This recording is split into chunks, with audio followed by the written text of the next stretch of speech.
Hello everybody and welcome back to Encounter Roleplay. My name is Will, I'm a D&D sex icon, and I'm back today with yet another episode of City of Mist, the Larkspur sequence. I believe this is episode 10, so it's a landmark episode. Only good things happen when we hit double digits, right? So let's get into it. Let's figure out who we are and who we're going to be playing today. Let's start with our MC for tonight, the talented Metamancer. How's it going, Meta? Hi guys, I'm doing well. Okay, so yeah, episode 10. Holy crap, that went by like really fast. Yeah. I'm excited to see what happens, as I am every week, but things are getting more complex now, and so lots of strings and threads to unravel, so to speak. Yeah, I'm looking forward to it. Absolutely. Well, we also have with us tonight Anna. Anna, how you doing? Hello, I'm doing pretty good. My name is Anna, and I'm going to be playing Lena Ridley. She's kind of like the Raven of the group, except not as cool. Not yet. Oh yeah, but soon. It's only a matter of time. Well, we also have with us Mr. Anxiety, Tommy. I think probably confirmed to be the big bad evil guy of this season at this point. Tommy, how's it going, my friend? Oh, you figured it out. I was the BBG all this time. Yep. I'm doing great. I am excited and worried to find out what will happen this session. Shiyu has gone from. I play Shiyu, the wonderful flower K-pop boy of the group. Who has gone more from Flower Boy to Grim Reaper / Batman, and he's looking for some answers this session. Hopefully he finds them, or he may have to kill his allies. Yeah, let's take it easy on that one. We also have Mr. Sheepdog back with us tonight. Sheepy, how's it going, my friend? Hello, I'm Sheepdog. I play Jack Fantastic, a celebrity stunt double who is still resting on his final crack. Last week, I didn't roll badly or throw anything up or have viewer decisions go against me, so I hate to see what happens this week. As it comes in, yes, twofolds today, I'm sure, for Jack. Amazing. We also have Scraticus with us tonight. Scrat, how's it going, my friend? Oh, it's going very well, thank you. I am playing Dr. Hezekiah Shaw, who certainly going through some changes, opening up to people, being honest. Mm-hmm. Fun. Great. As myself, I will be totally not creeped out. Russell Gibbs, cop on the beat, who's trying to figure out who killed this poor girl, but it seems like the mystery leads his way higher up the command chain than he would hope, perhaps even all the way up to the commissioner. So he can't even he can't even trust his own police force anymore. So now he has to trust these guys. So he's having a couple of trust issues. He's going to work through it and see what he can get with these guys, but it's going to be a fun adventure. Before we start today's game, I remind you guys, of course, we're sponsored here by City of Mist. Go over to their website, cityofmist.co. They just got nominated for like 3 Ennies, so go and check out their site. They've got a beautiful book, PDF and print, of course. And if you enjoy our series here, you should definitely check out the City of Mist for yourself. Of course, we're also sponsored here by fancygrounds.com, our virtual tabletop of choice, where we're playing the City of Mist on today. All of the dice rolls, images, and tokens are from Fancy Grounds, so definitely go over there and check them out. They've got some great discounts going on.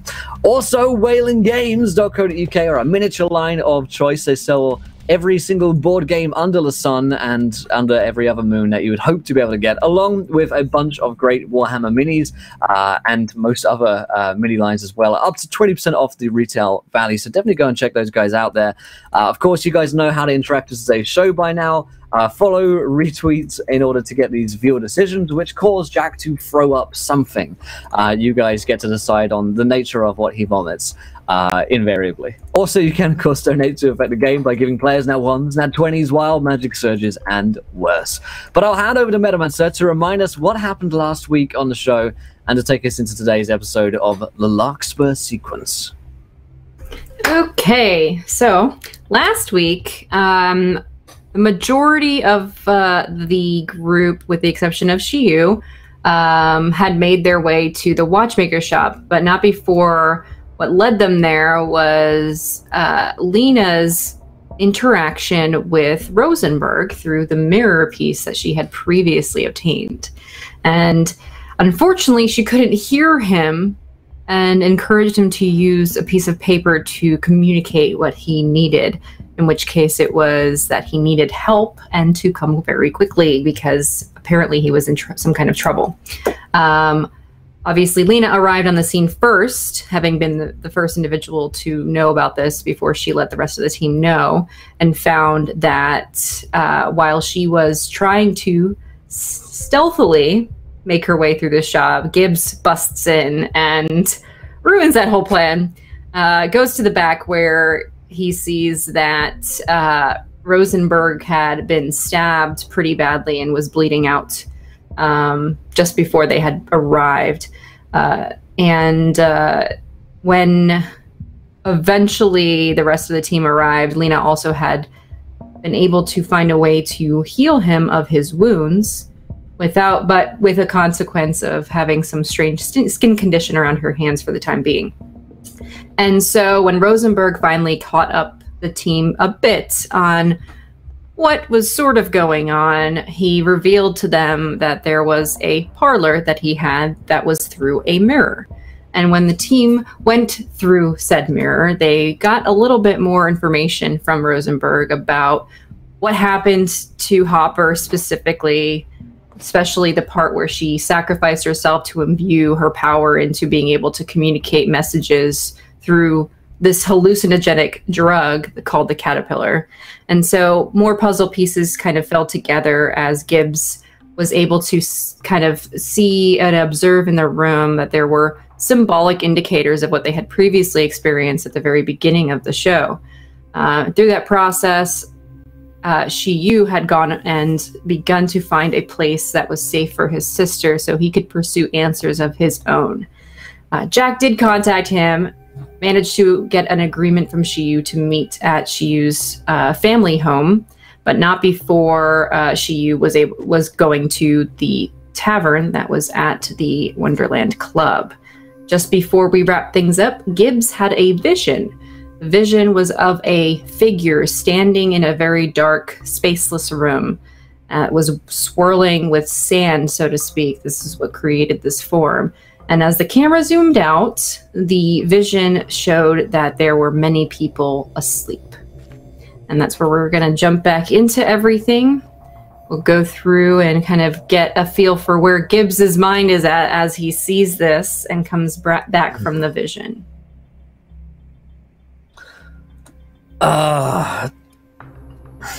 Guys, I just saw something really weird.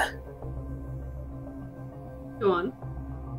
It was like one of my weird vision things that I get sometimes. I had one of those. I don't think this is the first you've mentioned it to me. Never mind that. I figured maybe Hopper was trying to leave something behind for us. Like, tell us something. And remind me one last time, Meta, what everything looked like when I saw that vision. Did it look like I was in the future or the past, maybe? Is there any way for me to have be able to tell that? It would be hard to tell, but so you're probably not too sure if it's an actual vision of what may come or has happened, or if it's another cryptic message. You might be able to continue investigating other notes that you guys have access to see if you might be able to discern more information. As a reminder, Hopper's notes are very cryptic, especially towards the end of her time, being how she was, trying to be much more vague and convoluted in her explanation of things in case somebody that wasn't supposed to find out about the messages did get their hands on the notes. And so it becomes much more difficult over time to really dive deep into the intentions But since you guys did receive the initial hallucination of the symbolic figures and characters that you guys had here, like the book and all that, those clues are kind of she's very obviously leading you down a path of some sort. So it would be really hard to tell. I mean, we can jump right into trying to do another investigate, because I think you guys used all your questions last time, right? Or did you have any more left? Now I have to see if I can. I don't have any marked down. Okay. Yeah, no, I'd like to investigate that. If like the figures around the room again, and I'm gonna put everyone else on it as well. It's like, let me get it straight in my head. But let's take a look at some of these figures around here and see if you can put something together. Harper's trying to lead us to something or someone. So let's see. I always forget to bring up my character sheet. That's always. Let's see. I'm going to use my searching. No stone left unturned.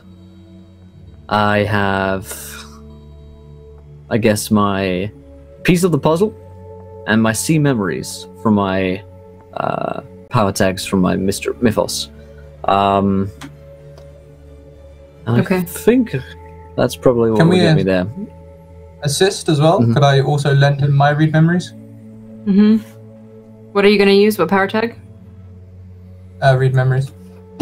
Oh, okay. Sorry, I didn't hear you that. That's okay. Yeah. I also have read memories. Okay. Lena, did you want to add anything to that?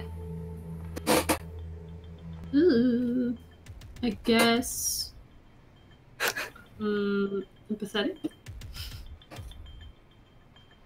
Yeah. It works. Yeah. So plus 6 to my roll? Do good. Is that how that works? I think so. Yeah. So, Okay. Alrighty, let's do that. I'm pretty sure there's no way for you to fail. So, 15. So we'll have 7 clues. Boy. Since you rolled over a 10, so you guys can ask very pointed questions and get clear answers. Yeah. Okay, does there seem to be like an order to the way that the figures are positioned? Like this is 1, this is 2, and this is 3, if you were to like walk around a room in a certain direction? Yes, it would be the same. It would be the same order as you had experienced the hallucination by the way that the lights came on. Interesting. So the order was definitely intentional. Okay. So let's think. You guys can help with questions as well if you want. Yeah. So feel free. And remind me one last time what the vision I just saw was. I saw Hopper. No, you saw a figure, very tall, like very slender figure, and they appeared to be made out of sand. Interesting. Yeah, I'll roll out the See if you just figured something out. There was a figure, and they looked like they were made out of sand. Does that mean anything to anyone? Sand. Yeah. With the people sleeping around him. Hourglass. Yeah, other people asleep all around this person. Does that?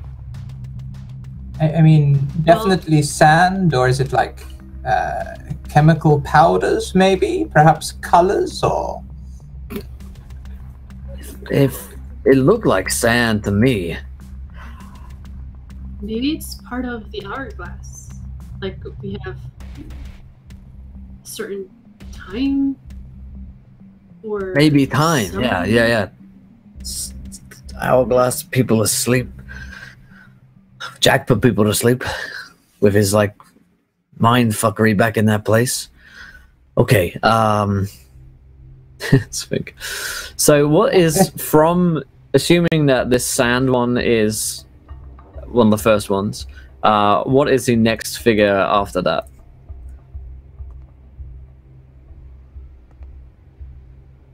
Wait. Like a figurine or doll that she set up. She said that she put them in an order. Yeah, they were this. They were. Yeah, we went. So last time was. There was a book. There was. Crap! I need my notebook. I don't know where I put it. That's why I was like, I don't know where it is. There was like a donut, which you had for yours. Yep.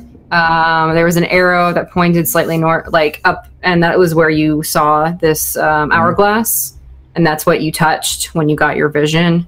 That's right.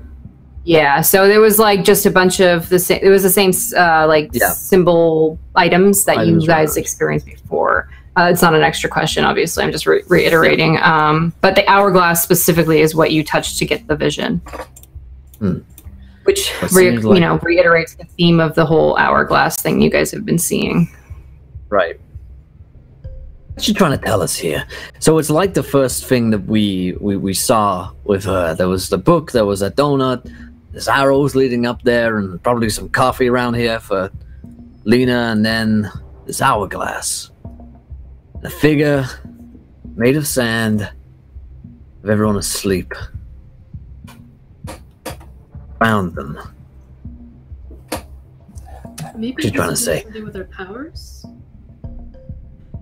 Like okay. Our powers are still sleeping. Oh, right. A metaphor. And someone's giving us those powers, maybe. Hopper was pretty fucking existential at times. Yes, her notes become quite erratic towards the end. Is there anything in her notes about a man made of sand or people being asleep? I guess that could be one of our questions. Yes. So this one is towards the end, and it doesn't. This is not like full sentences. There is a constant repetition of drawings of the hourglass with. Like it appears to be almost identical, but they're hand drawn, so there's slight variance. And around it the whole time is like around the areas where there's no hourglasses. It just says power over and over again. It's very like she's obviously not mentally like able to string together full thoughts anymore at this point. So it's definitely much more of the fact that she's focused on the hourglass excessively, and she is definitely talking about something about power, and whether that's power of like the people that you know of, or if it's some other kind of power, it doesn't indicate. So it's almost like she's saying that this sand or this hourglass guy is the source of this power, or maybe he has power. You know when Cammy was saying that everyone else in the real world, they couldn't see this stuff, like there was a mist over it and they disbelieved it because it was too magic? What if Lena's right and it's like they're asleep? You know, they're not awake to this hourglass, this version of reality that we can see, and this sand person, this sand guy, enter Sandman. You know, maybe he can see it because he's got this power. Maybe there's someone who gives us his power.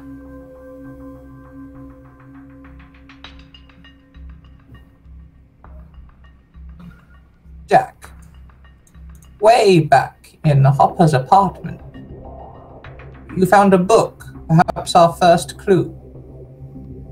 Did you read it? Jack's not here. Yeah, he left for Shiu's, yeah. Damn. I say to the air. Jack's not here. It's kind of on point that he would not realise that Jack is there. Just looks over his shoulder. I do wish you'd all sit still. That guy Rosenberg, he was saying that Harper was making this mist, this power that went out into the city, right? And she's the one who made this hourglass drug. Caterpillar drug. Yes. Caterpillar drug. What's the drug do I, again? I wonder. The drug from... Okay, so the way we described it was that the drug affects normal people like a regular hallucinogen would. Like, they just trip on it. But for people with abilities, it sends messages. It weaves, like, legitimate information into it through the form of a hallucinogen. But you don't get the effects of the drug in that way. You get messages, which is why you experience, like, at the very beginning, we had that weird room experience and you guys saw the body before you actually saw the body. Right.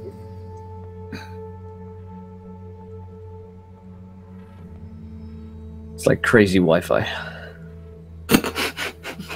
Now, the hourglass appeared. The drug's called Caterpillar. An hourglass is a symbol of time, as are the watches that Rosenberg makes. Rosenberg. Correct. Rosenberg had pictures of butterflies on the inside of his watches. Right. The caterpillar is becoming a butterfly. And if that the makes sense. Sandman is leaving the hourglass, perhaps the sand of time, perhaps he is ascending time. Well, that could be possible. I guess Rosenberg reckons that this parlor is like stopped in the middle of time or some bullshit. That's possible, but I don't understand what it is she wants us to see here. She wants us to see this Sandman. Is this the guy that killed her? Or is this just more metaphoric? Is there, in her notes or anywhere around, any direct reference to a Sandman, or are we taking this too or do I think we're taking this too literally? I have to give you a clear answer. There is nods to a man of sand, yes. Okay.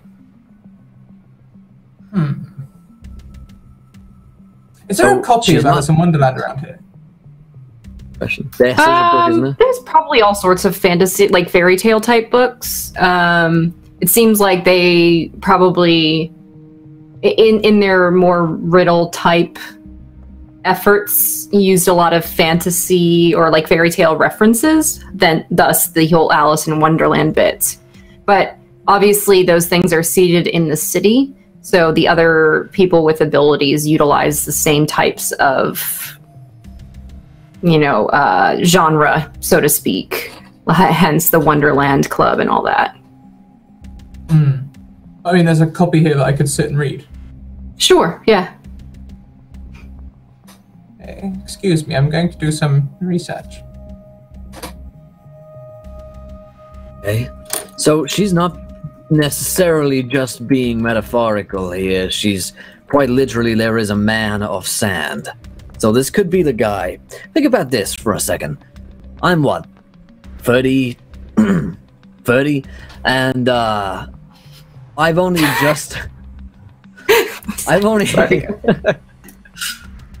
just now got these powers. I wasn't born with them, right? It's not like you guys have been seeing this weird shit this whole time, right? Something had to, like, turn it on. What if the sand guys turned our powers on? He, like, woke us up from being asleep. Is that possible? I mean, seeing as we have powers, I think anything's possible at this point. I wonder, just flicking through the first chapter, just scan reading, have any of us eaten or drinking anything strange in the last, when we discovered our powers? Did anyone drink Technically, Gibbs ate that donut, so... I ate a donut. I mean, I had a donut. I had a coffee for my place. Well, in the book, it leads to swelling and diminishing.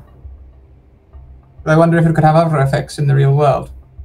I'll continue to revise. Swelling powers, maybe? I don't know. This girl was one freaky chick. You couldn't just, you know, leave some notes behind in the super safe parlor and be like, hey, it's this guy. Go kill him. / arrest him. Let's see what else. Train of thought, Gibbs. Kill first, ask questions later, eh? Well, we've pretty much given up on the police force, and if it's a demon, I'm fucking killing it. So I have a question. Did we ever mention the letters that we got? No, you guys have not told each other, I don't think. I could be completely wrong if anybody recalls, but I don't think you guys disclosed to each other that you each got the green envelope letters. Yeah, that were blank. Yeah. Okay, I just remembered something. Okay. This is probably not even gonna be part of it, but did you guys get a blank green letter in the mail? And we all got those, Meta? Yeah. We all got those. Yeah, I did. I didn't really think anything of it. I just thought it was some, you know, spam mail, you know. I'm not gonna lie, Shaw probably wouldn't have remembered. I think something weird happened when he shredded it, but he definitely put it straight in the shredder. It didn't have final payment due on it. I think you put it in recycle, didn't you? Something like that? As with any envelope that doesn't have final date payment due. Now you mention it, I think it must have just gone in the trash. Do you think it's... Do we all get one of those, or 3 of us? Well, I mean, maybe all 5 of us. It's probably all of us. Is there anything in that book, Doc, about letters? Invitations, maybe, or... I'll look in her notes as well, actually. Is there anything about green envelopes or green letters?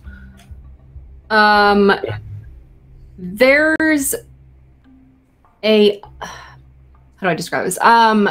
It's not written out specifically, but what you can conclude, just to make things easier, is that there was definitely a physical object sent to each of you. And we get a sense that Hopper sent them? Yeah, so it's in Hopper's notes. She talks about the word nonsense, and then if you think that she's referring to you all as the carriers. That's not a nice word. It gives a disease infection, doesn't it? Yeah, carrying a plague or something. That's what that makes me think of. So she sent these letters to us. Why? This goes crazy. I've flicked through the rest of the book. Scanned through it mostly. Most of it's absurdness about Red Queens and tea parties. Not really worth delving too far into. But there is a bunny rabbit figure. And I imagine that Hopper is a direct reference to the bunny rabbit, especially with Lena's cuddly toy that was received earlier. The rabbit is constantly late, always chasing time. Right. Ooh, these letters. Has anyone still got one of them? Lena, you still got yours? I think I threw it away. I almost certainly shredded mine. Yeah, I probably did as well. So the chances back home. Maybe Jack has it. Or she. I mean, Jack does strike me as the sort of person who just has a pile of mail next to his door. That's not a bad shout. I'm just wondering if maybe there was nothing on the envelopes or in them. Maybe she left like a hidden message on them. But I guess we'll have to ask Jack to get his at some point. All right, I feel like we're getting closer. Yeah, I think you guys have 3 questions left. Mm-hmm.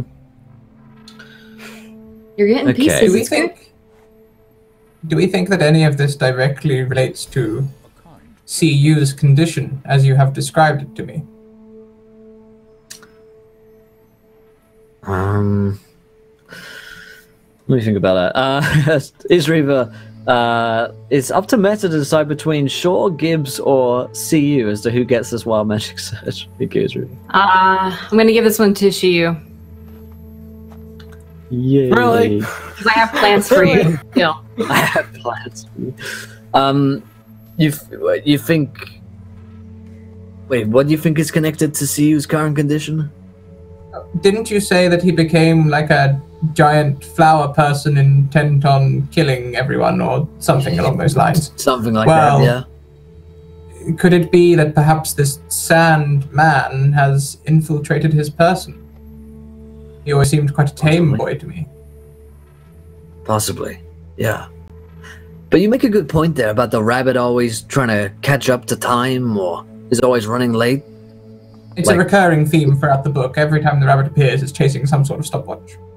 Right, and this hourglass guy, so she maybe was chasing him. Trying to find out who he was. Rosenberg's still here, right? Yep, he's here. He was making tea, and now he's having some biscuits by the fire, relaxing, enjoying the fact that he's not dead. And it's good to see you're so calm. Yeah. Rosenberg, you know anything about a man of sand? Hopper ever mention it?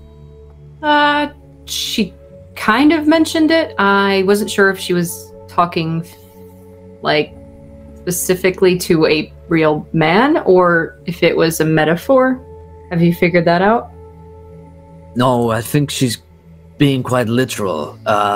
Maybe a little bit metaphorical, you know how she was, but there's definitely a guy that she was trying to find out. Do you reckon it could have been the guy at the center of this thing, the head of this organization we're trying to find?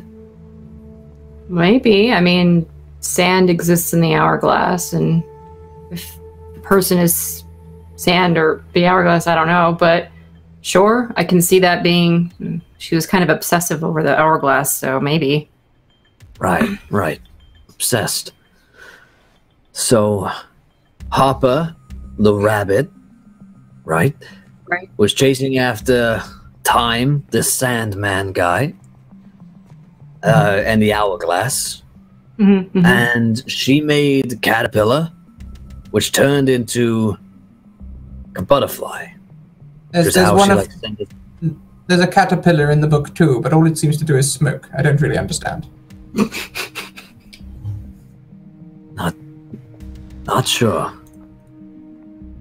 I don't know. She was very into the Alice in Wonderland story. Did she influence the design on the inside of your stopwatches, Rosenberg? Yeah, she asked that we put butterflies there.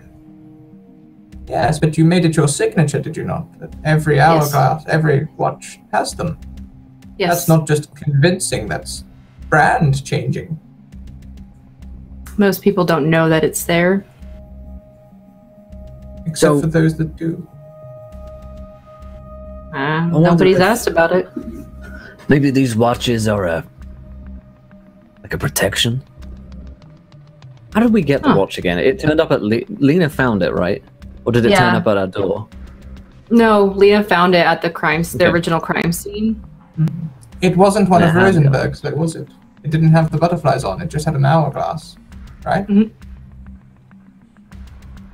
Yeah, hey Rosenberg, you don't know who else would have made this, now that you're being honest with us, right? Honestly, no, I don't. I thought it was one of mine, and then when I saw that the symbol was different, maybe she got it done herself somewhere else with the hourglass. I don't know who else she would go to. Nobody really makes custom watches. It's not very competitive. Yeah. So you say your grandpa did it? He could have. My gramp's been dead for a long time.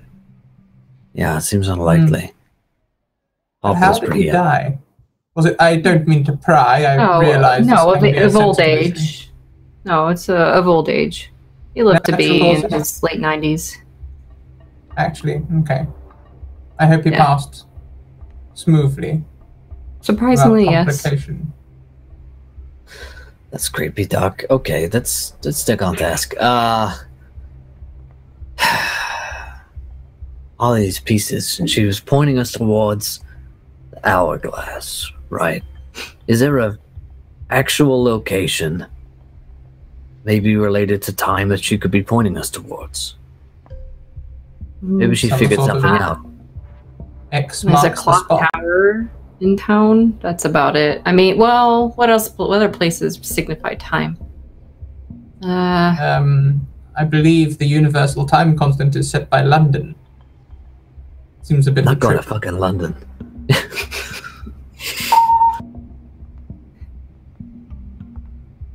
Sorry, my fire alarm's talking again. It would seem the fire alarm wants us to go to London. Road trip. Road trip. Oh my god. So yeah, you guys Listen, can come but up with ideas of places that might represent time. Obviously, a clock tower, would be one place. Trying to think of actual real world examples that you guys could use, but feel free to chime in. Whilst they're The sun. thinking about that, All right, stop talking.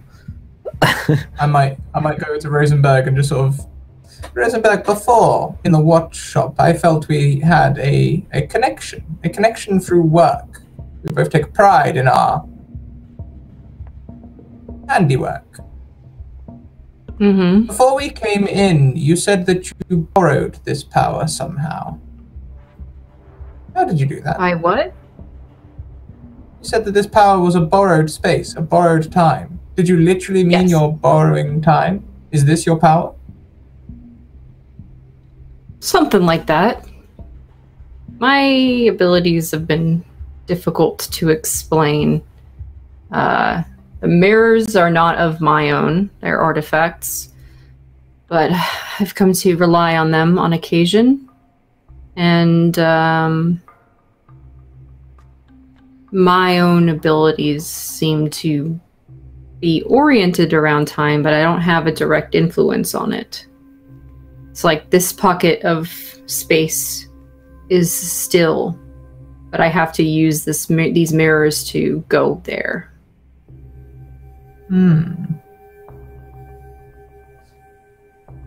Okay. I think. In fact, so one of the questions: does Hopper ever talk about a location of sand or a location of time where an actual hourglass might be? No, there's no indication of location. That might be why. That might be why she's trying to lead you guys with clues. If you follow the train of thought you have right now, you might be able to get a better idea of where she was. But based on her state of mind plus Rosenberg's testimony to how she was acting, she kept saying basically that she was out of time. So it's probably safe to say that even if she had a little bit more time, she wouldn't have been able to find the person that is responsible for what's happening. Yeah. So she's leaving us clues so that we can pick up from where she left off. Right. Okay, so Hopper's got us this far. She's told us a lot in her own weird way. Now it's just up to us to put together some pieces of this puzzle. Like, who we think this man of sand could be. Presumably he's the guy behind all of this bad shit. So he's got to be someone powerful. Perhaps he's either the mob boss or part of this council including the commissioner. Could be both. Yeah, nobody's ever seen him, right? It could No be one's ever both. seen Well, I this mean, guy. I've seen Anatoly. Right. He did not seem like a Sandman. In the same way, time, you can't see it, right? It just passes by. You never really see time. We can only measure time. Not to get too fucking existential here. If we want to go scientific, time is a man-made construct. It doesn't actually exist. Yeah, maybe that is too scientific. Because I need to find a guy. I can't lock away a construct, you know. We discussed you becoming less of a police officer in this, and more a detective. She wanted us to be here. She wanted us to speak with Rosenberg. She wanted us to see this guy made of sand. Because she was out of time. Does the rabbit ever run out of time? In that book? I didn't get to the end. I just scanned it. I can have a look. Have a look.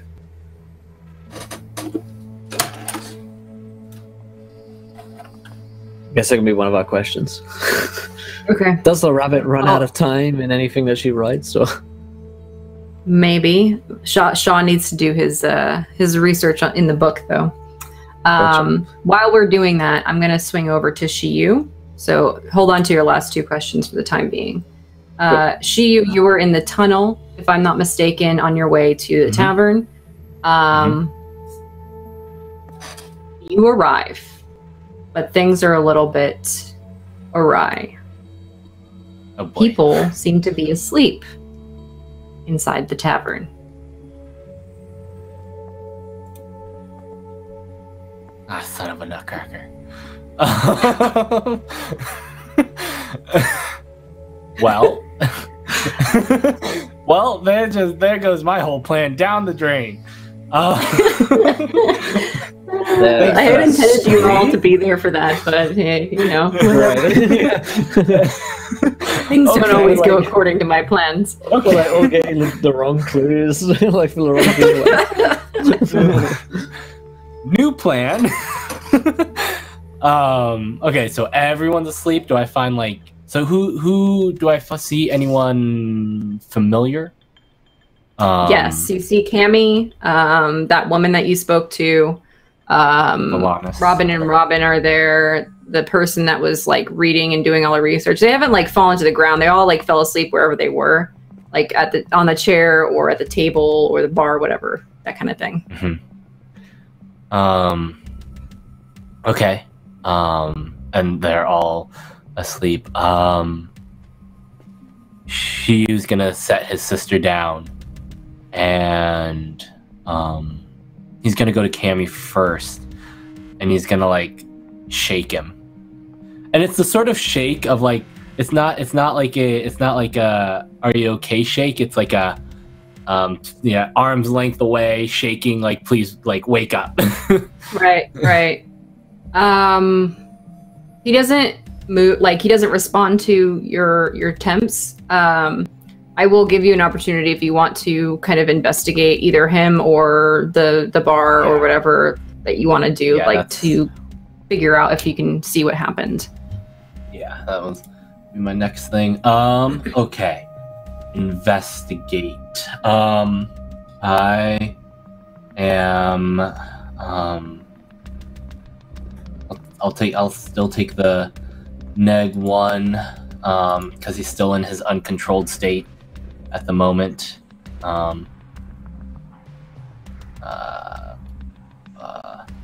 Now the lost control status, does that affect my rolls in any way beyond just triggering my weakness on my expression theme, or repeat your question in a different way? So you know how I'm currently sitting at the status of lost control at a level 6. Does that beyond affecting the fact that one of his weaknesses is that he's not as effective when he's in an uncontrolled state, emotional state. Does that affect my rolls in any other way? That's a good question. In this particular case, I guess it depends on whether Shiyu is upset that this is happening. Which bit is he upset? Because he's definitely upset about the whole sister thing. That thing he's definitely upset about. As for finding these people Asleep? I guess he's just angry because he's like, well, that's my plan down the drain. True. I'm gonna say in this case, I'm just gonna make an MC call that you don't need to double up on your negatives here. Okay. And I think given that it's been a bit, you could probably lower that status by 1 at this point because you've had some time to tend to your sister. And so we'll just lower that by 1, and then as other things either hopefully positively progress, you'll continue to lower it until it's gone. Sounds good. So let's just invoke the 1 weakness tag for the roll, I think, to be fair, from this perspective. All right, sounds good. So we'll take that. He is going to use his divination powers to sort of see the state of of people's souls. Okay. So it's +1, so 0. Cool. Yeah.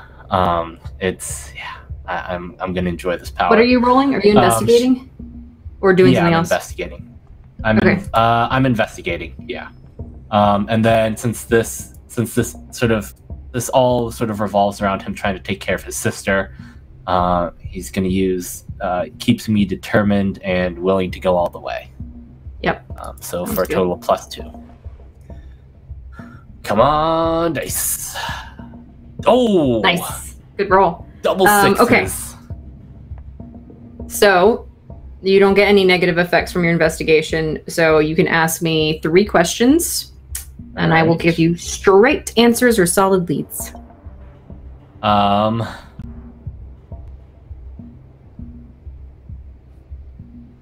Can these people be woken up? No, they cannot. Not with anything that's here. Okay.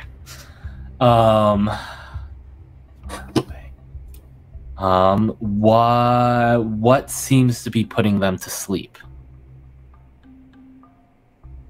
Describe to me how you're looking into their souls. So basically,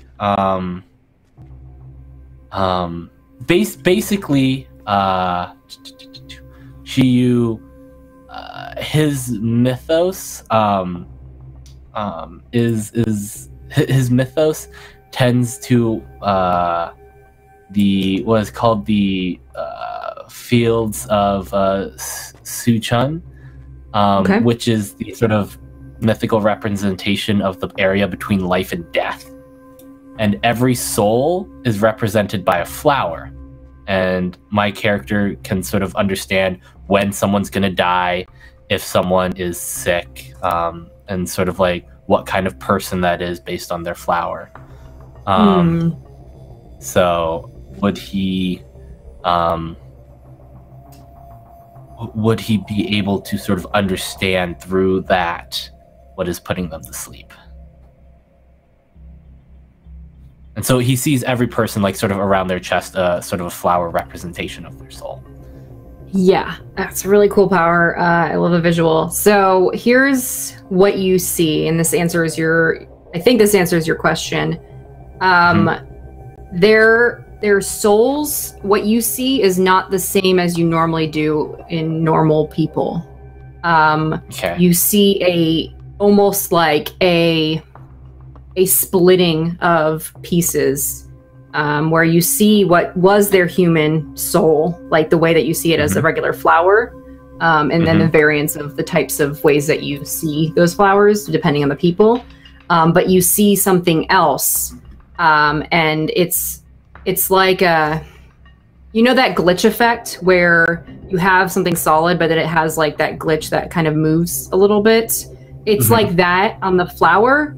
And the glitch keeps happening as you see when it switches between the different flowers. One flower seems normal. The other one seems to be crumbling like sand. Okay.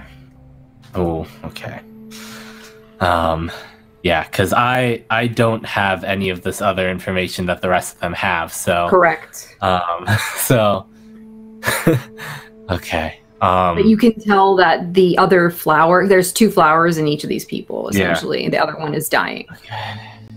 All right. Last question. Oh, it's always tough because like I don't want to waste a question. You can always hold on to it, and then when you meet back up, you can refer to that clue with more information that you get from other people. But it has to be related to the tavern. That's all. That's true. It's up to you, though. No, I think I'm debating between 2 questions right now. Of course. Yeah, it's I'm trying to decide if I should ask how long they've been like this, or if there's still a danger here.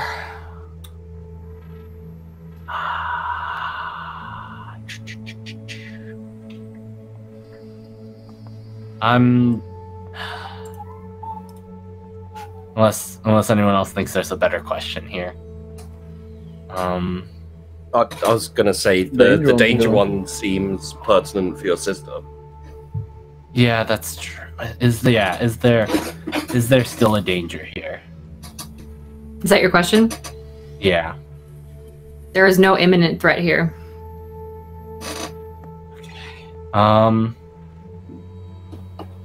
Okay. She's going to take this moment to explore the rest of Cammy's bar. Is there like other rooms here? There's the room that he took you guys to before. That's like his private area where there's like seating and stuff. And then there's the bathrooms. There's no and storage where he has like the extra supplies for liquor and stuff like that. Does Cammy have like a key on him? Is there possibly a lock on the private room? There would be a lock, but he probably doesn't lock it during business hours since he's usually watching. Like you'd have to go behind the bar to get to it. So, I mean, he's not watching it now. So, no. Very true. God, she really needs to find a place to. This is a rough decision here, because he does not trust his family right now, so he's not going to take his sister home, even though like ideally that should be the safest place because they're like behind a wall with like massive security. But true. That didn't work before, so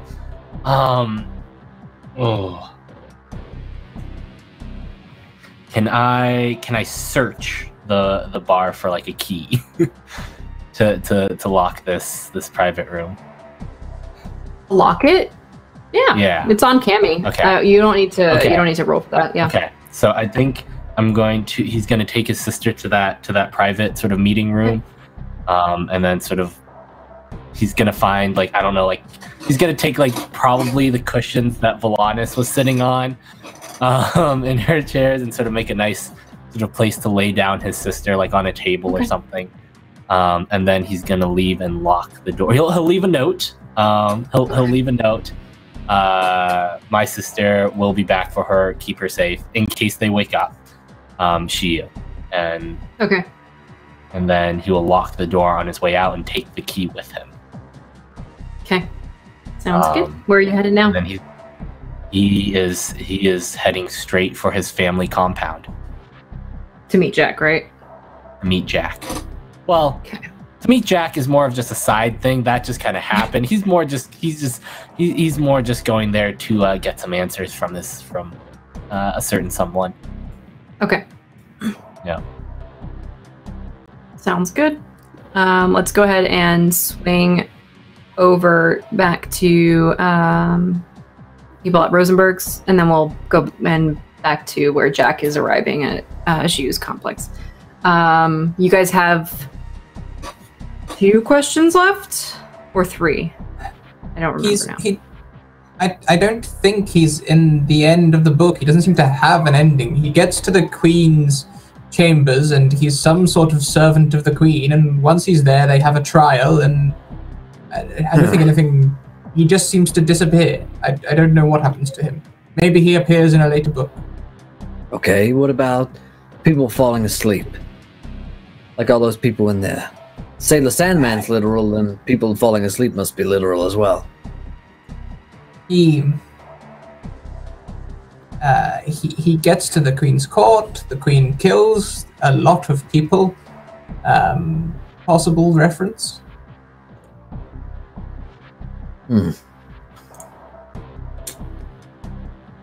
Well, I'm not sure. Maybe we should check in on Jack. See about that envelope.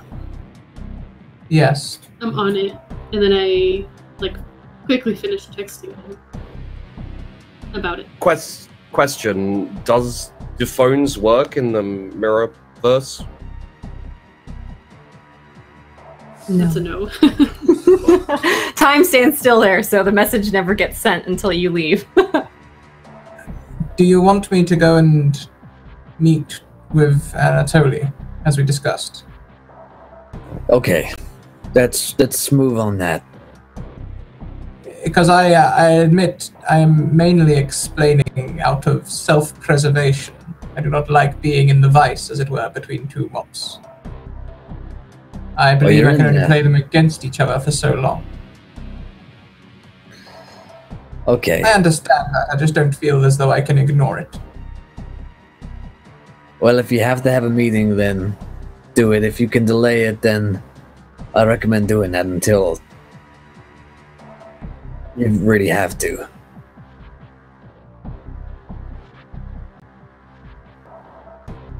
Have you had many run-ins with the mobs, Gibbs?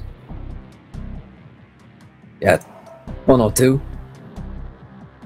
Have you noticed, I realize we all awoke quite recently. Have you noticed many empowered people, shall we say, in the mob? It's tough to say. I mean, my powers weren't awake until a few weeks ago, and I've just been investigating this case. It's possible, I suppose, that the guys I've been trying to nail are impossible to get because they've got all of these powers going on. Yeah, but I couldn't tell you for sure because I wasn't awake. Yes, I too have encountered more mob than I would normally prefer to discuss, but I have no idea. Perhaps it will give me an edge, though. Yeah. I mean, when they've been under the knife, as it were, they didn't seem to display any sort of special powers then.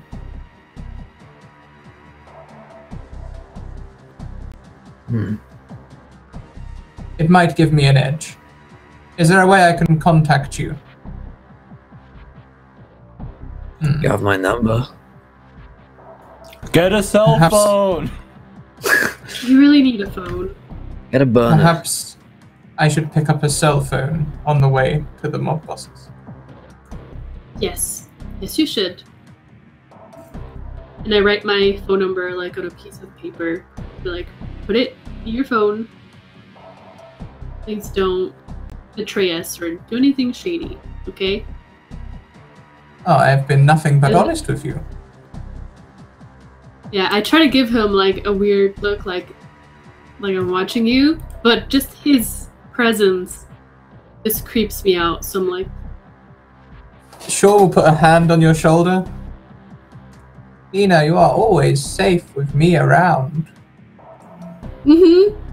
Yep. All right. Well, my text isn't sending, so I'm just gonna go outside. And then she just rushes out. Be careful out there. I don't want to get hurt. We should follow her. And probably catch up with Jack and see you. I agree. I'll stop by a phone shop on the way to the... I don't exactly know where they are, but I think I can probably find They're everywhere. You can probably find one. Rosenberg, don't get into any more trouble while we're gone. I would say just stay here, but if you just stay here, are you just stuck in limbo? Would we not progress once we leave? I'm asking if Lina has just left. if I leave now, will I leave right behind her? If you leave in 6 hours' time, will you appear right behind me? Are you asking Rosenberg this, or are you asking Gibbs? Rosenberg, Okay. yeah. Okay. You return to when you left, essentially. All right. So I guess hiding here is not an option for you. Right. Rice ball of £15. Been a while since the last donated. I'll give Imperator Pingu the executive decision on what to do with this donation amount. That's exciting. You could shut up, Okay, up I don't to like some. that kind of unchecked power in my hands. You give yourself some nat 20s. You give us all nat 20s. You give for us some nat 1s. You get some wild magics. Let's share the wild magic surge love around. We're gonna get one for Mr. Jack Fantastic. Since he hasn't vomited any snakes lately. It's true. Let's see. Let's get one for Mr. Shaw. Dr. And- Shaw, please, I studied for years. Dr. Shaw and Miss Ridley. All right, so let's look up Jax. 7539 for Mr. Fantastic. His torso sprouts a face with malign intelligence and power. You vomited up a face. Thanks. Continuing that. Dr. Shaw. People who meet Dr. Shaw for the first time mistake him for royalty. Well, the royals are pretty creepy. And then Anna, let's see what Lena's got. 2069. Lena, your hands shine like a beacon, visible only to goblins. That's so fantasy, that's funny. To goblins, your hands shine like beacons, but to everyone else, they look normal. I like that one. Aren't they like boiled at the moment as well? Yup. Yeah. Is that everyone's wild magic? That's all Yes. of it. Okay. Oh man. Okay. This is interesting. Let's see. Only to goblins. I don't think there are goblins in this game. That might be. I might apply that to something else. I'll think about that one. Okay. I mean, technically there could be goblins, but I don't have any goblins planned for the game. So, okay. So Shaw and Lena have left. Yes. Yes. Okay. Gibbs, are you staying? I'm gonna go as well. Okay, so you guys are all gonna go. Rosenberg basically gives you instructions to come back. And you have to wait for this. He describes it as you have to wait for the clock to be exactly at a minute. So the seconds have to be like exactly at the minute. So it can't be like a minute and 2 seconds. It has to be exact for the mirror to work. And that there's clocks and stop. If you want to use a stopwatch, you can grab one on your way out, kind of deal. So where are you guys gonna go before I swing over to the other scene? So Shaw's going. I've had adverts for a place called the Car Phone Warehouse. Now, I'm not sure if they sell cars or stock materials or what. They because sell. they seem to no, they just sell advertise mostly phones. for cars. They only work in cars. Lena, did that text go through to Jack? It looks like it did. Just now. A rather confusing one. I've also seen something like phones for you for less or something like that. Those adverts are so old. I just remembered them now. I have no idea what you're talking about. Oh god. It might just be a UK thing, to be honest, because they were dreadful. Let's figure out where Jack is and how he's doing with CU and move on from there. Just gonna wait for him Okey-doke. to text back, basically. Yeah. Can Dr. Shaw get a sidekick? Can he get a sidekick, please? Can he get a sidekick? I feel like the phone sidekick phone. Oh, I don't even know what that is. It's a goddamn mobile. It seems to move. Sidekick God. phone is the one that like had the screen that flipped out from the center and had the keyboard underneath it. It was like all the thing all the cool I kids had hated in middle those school. phones. I forgot that's what they were called. Why Those are did they ever terrible. exist? I could not use those phones. I was a flip phone kind of person for a long On the time. ergonomic grip.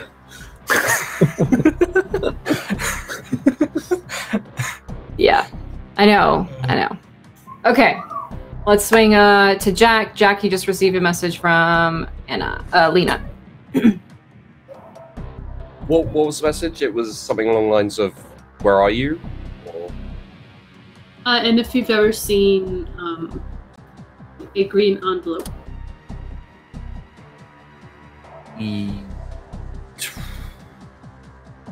I think when Jack got his envelope, he pretty much just threw it into his pile of letters.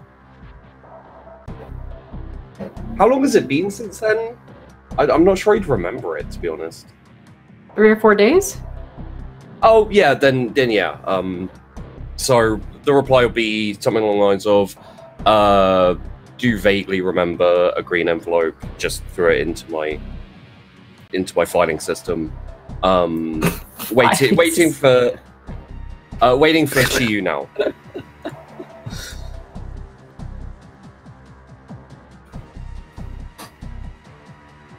So yeah, He's So- awkwardly waiting outside. Just- Calm down. By the guard gate, by the guardhouse. That's, he's been carving an image into the tree outside the compound. So we have a complication right now. Because of your status and the way that Shiyu looks, you're supposed to face danger normally. However, because of your status, you can't do that because it's from the ultimate. So you could try to take a risk to sneak in. You cannot physically face these people because the mist would obscure you. Like, they wouldn't see you. Okay. And the mist is working overtime to keep you hidden right now All right. And I can't. in public. All right. And this isn't like wouldn't be able to like. No. Okay. You could try to do a sneak around or whatever, Yeah. or just take a risk to see if you can just get in. All right. I think Shiyu's in a take a risk kind of mood. Okay. Does Jack get there as well? I just want to clarify whether or not. Jack will be there first, I would imagine. Yeah, I think Oh, Jack okay. probably gets there before I do. So, Okay. Because So then you Jack, would see Shiyu. yeah. And she's just sort of doing his float walk, sort of like very elegantly towards the guardhouse. And he's just going straight for it. He's not even like looking for you. Hey, cheer. Hello, Jack. I game as agreed. Just don't get in my way. What's the plan? I'm going to go inside. I'm going to ask my brother some questions. Would you like some help with that? If you can help. I can absolutely help. And then she's just going to keep walking towards the guard gate. It's gonna take a risk. Okay.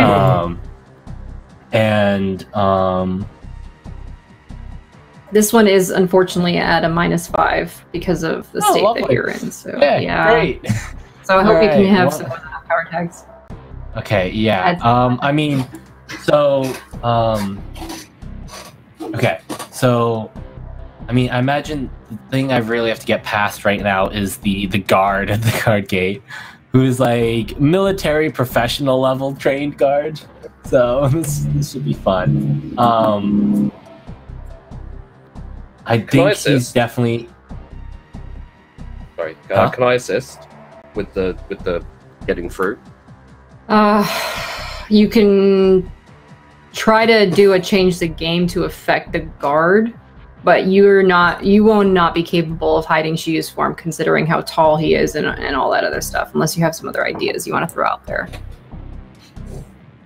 No, I'll let him do this. I'll just wait to see what his play is. All right. Okay. So I'm at -5 right now. He's certainly going to be exuding his powers, like to make this work. So he's gonna try to control the emotions of the guard. So like he's gonna try to make the guard distracted.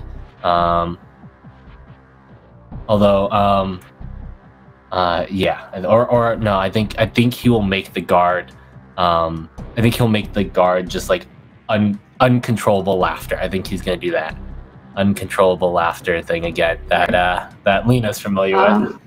If you want to do that, then I would say change the game. Okay, so if you want to directly affect him. Okay, it depends on how you want to do it. Yeah. Affect another person or thing, you would have to do a change.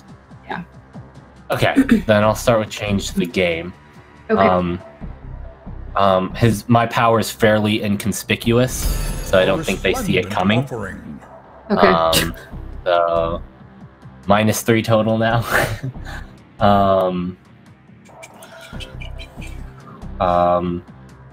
This is related to my sister, so I'm gonna use keeps me determined and willing to go all the way. Okay. Am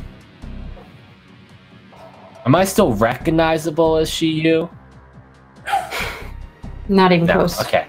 Okay, so I'm gonna avoid using the disgrace to the family tag since I'm not like it's not looking applicable, like you know. Yeah, it's not applicable. And then would using my divination ability to like understand their soul and taking advantage of their weaknesses help here? It depends on how you're applying the effects. I want to thank Larkspur for a £20 donation. I shouldn't give the power to the players. The MC needs to wrest control back from the devious memes. But you got a bunch of wild magic surges you could give out here, or whatever you want to do. Nat 20s? You give me a nat 20? Chance.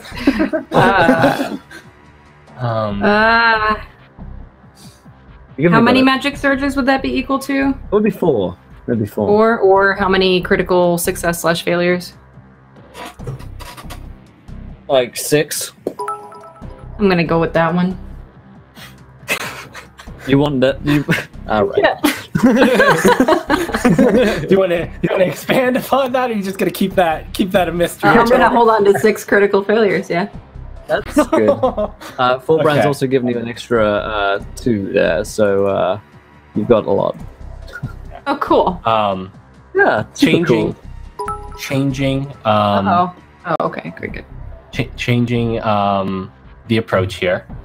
Instead of laughter, I'm going to try to figure out and then use against them what this person is most afraid of. And through that, sort of use my divination abilities to understand that. Okay. What's your role? So let's see. I'm sort of seeing their soul and then taking advantage of their weakness. So I'm at a +1 right now. Okay. I'm throwing the kitchen sink at this right now. All right, come on, dice. Come on, dice.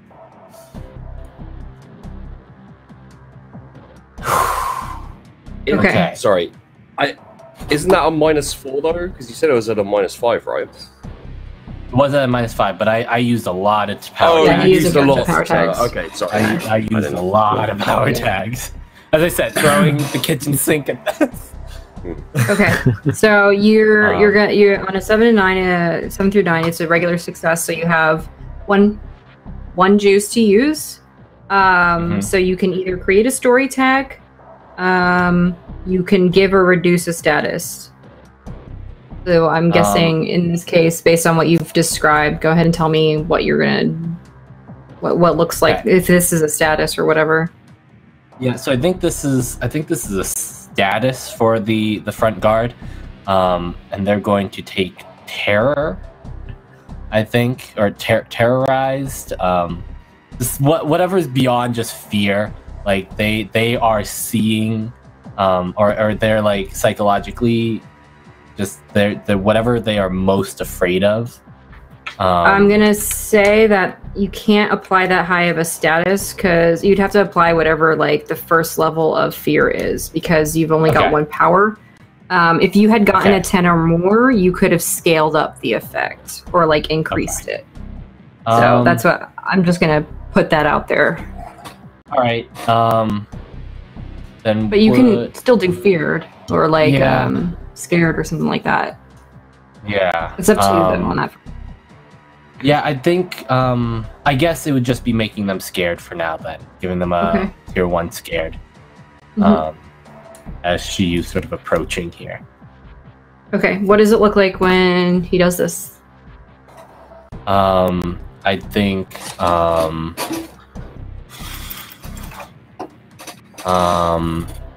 sort of he's still got that look from when he was terrorizing Lena earlier, that sort of the almost awesome but terrifying sort of visage, where the flowers are just dark and like red and black, and there are just thorns sort of growing from him, and he's just he's understanding this person's like sort of fear, and sort of as the scent of the flower sort of wafts through this person, it triggers that fear mechanism, that fear Okay. chemical in his brain. Okay, so kind of like a fight or flight response almost, Yeah. but in this case, it's Yeah. I don't want to be here feeling. Yeah. Okay. Okay. Sounds And good. she's going to approach the good. guard house. Yeah. Take their Yeah, security so- key or whatever it is. Yeah, I would say from a narrative perspective, the guard just is like, whatever feeling they have, they just want to leave. So they just get Mhm. up and walk away. She will grab Jack, sort of. you see this happening. I'm gonna follow Chiyu, like a couple paces behind, probably. Okay. Sounds good. Where do you go next, Shi? So I mean, she will grab sort of like the key card or whatever from the front office, and sort of and there's like the main gate that opens up for like cars and trucks and whatnot, and then there's sort of like a side door. He's going Right. in through the side door. Okay. Sort of keys it in, opens up. He's not even checking if Jack is following him right now, and Yeah. he will sweep into the estate. So the estate is like there's like a lot of land sort of around a central, almost Asiatic palace-like structure, and just like well tended to gardens. You've got that sort of you've got the Empress trees. So Jack, you might recognize some of these trees as the ones that bloomed when she revived his sister. So sort of like these gnarled, thick-wooded. They're not super tall. They're kind of like willow, like a small willow height, but they've got sort of these almost cherry blossom-like petals to them, flowers to Mhm. them. And there's like zen sand gardens and whatnot. And he's just striding right up sort of the main driveway to the front door, of this sort of to the front sort of the front sort of sliding door of this palace, mansion, compound. Okay. And just trying to exude that awesome but terrifying sort of feeling around him. Okay. Jack, are you going to do anything particular while you're doing this? Like following him? Are you going to try to hide, or are you just following him? Just following. Okay. Yeah. Sounds good. So you're looking for your brother, right? Yeah, and it's pretty late at this point, right? I think so, yeah. It's like 8 or 9, maybe a little bit later. Right. Yeah. So his like, and you know, he's going to his brother's sort of wing of this compound, sort of where he has his sleeping quarters and his home office and whatnot. His brother's a pretty meticulous person. He'll work late if he has to, but he like goes to bed at a certain time, wakes up at a certain time, does a routine every day. So he's usually, unless something has come up, his brother would be in his room at this point. And so he's just going straight there. Okay. Sounds good. Would he be asleep right about now? Usually, yeah. Or is he? Okay.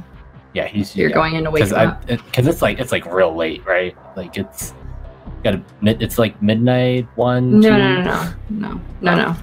not that late. No, not that late. It's like I just said. I think I said 9 or 10. 8 or 9. 10. Yeah. Okay, then he might still be awake and in his office then. So she's just storming his office. Okay. As a reminder, you do not look like Shiyu. How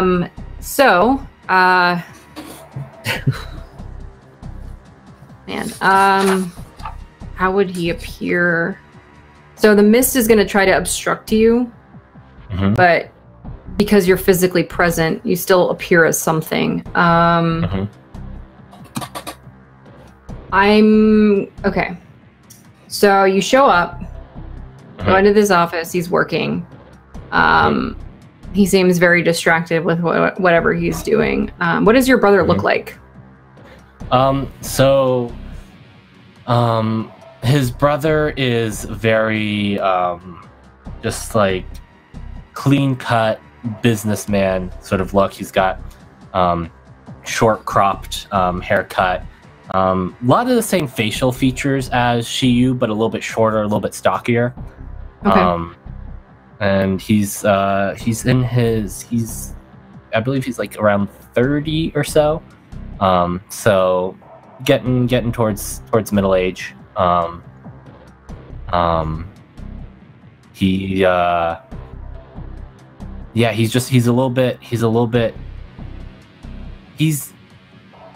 got the face that when Shiyu gets serious and isn't smiling, it's the same sort of face, hard lines.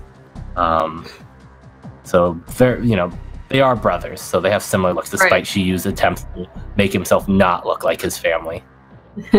Okay. And he's probably good. in like some he's not in a suit right now, but like he's still formally dressed, so he's still wearing like a nice button down and whatnot. Okay, sounds good. So Jack, you're kind of walking. Are you walking at a great distance behind Shiyu, or are you relatively close? A couple of paces, trying to keep up. Okay. So you guys walk in, and like I said, his brother is behind the desk, kind of just working on some stuff. Seems to be distracted with whatever he's doing.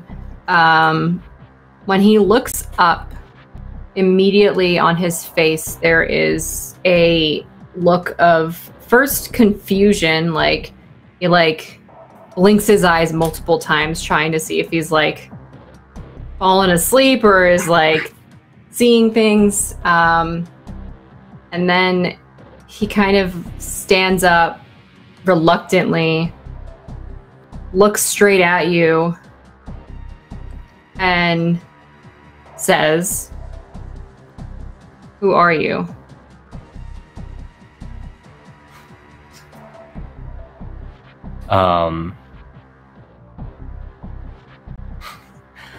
how would she respond to that? I am vengeance. I am justice. I am the Reaper in the night. I must have No, the he's skills. he's not quite that edgy yet. yet. I think he's like,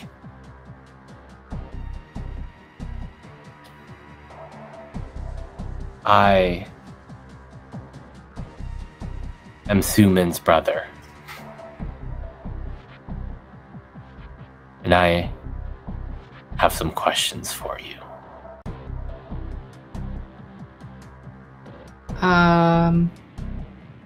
Okay, I don't know of another brother that...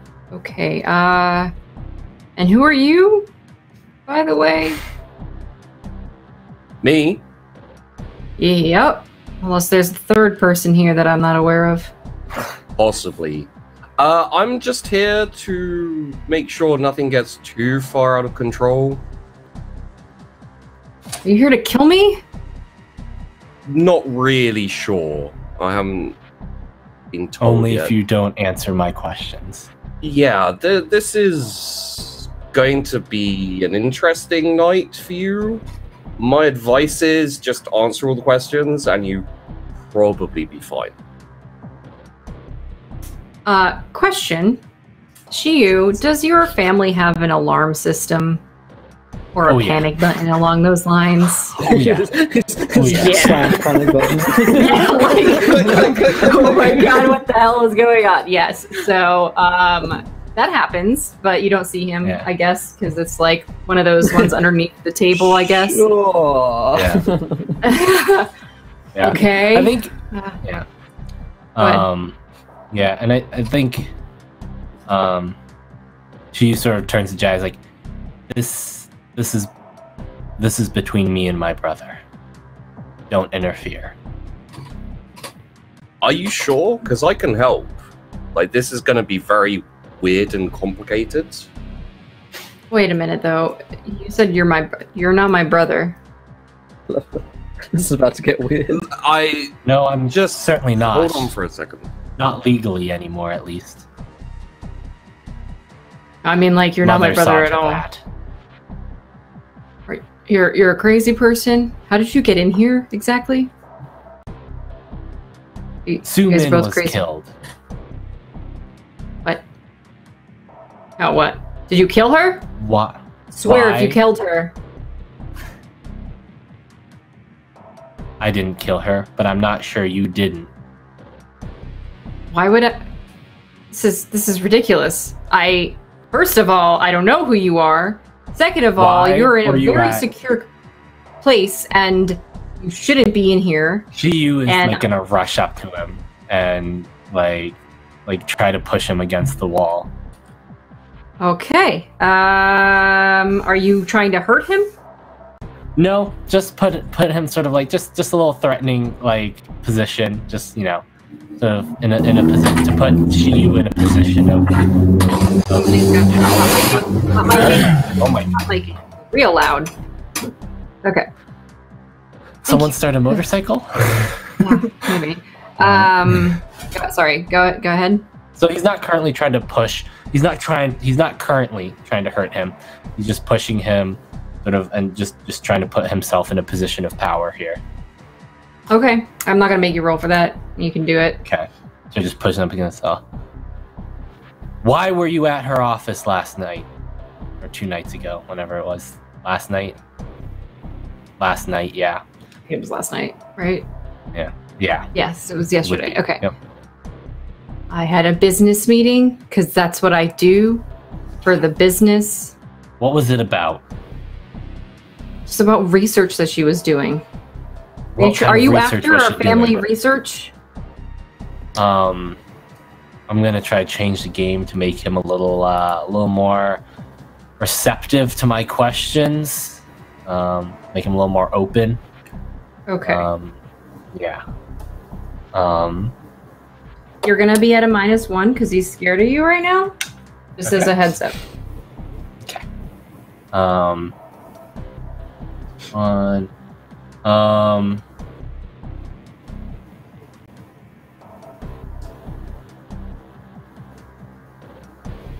So -1, -2 because still in an uncontrolled state.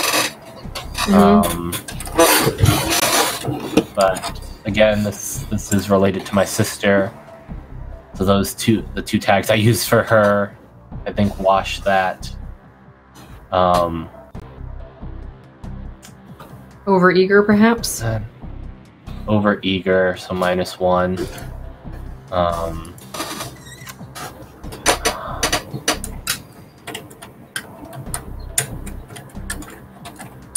Yeah, and then I'm just going to be trying to.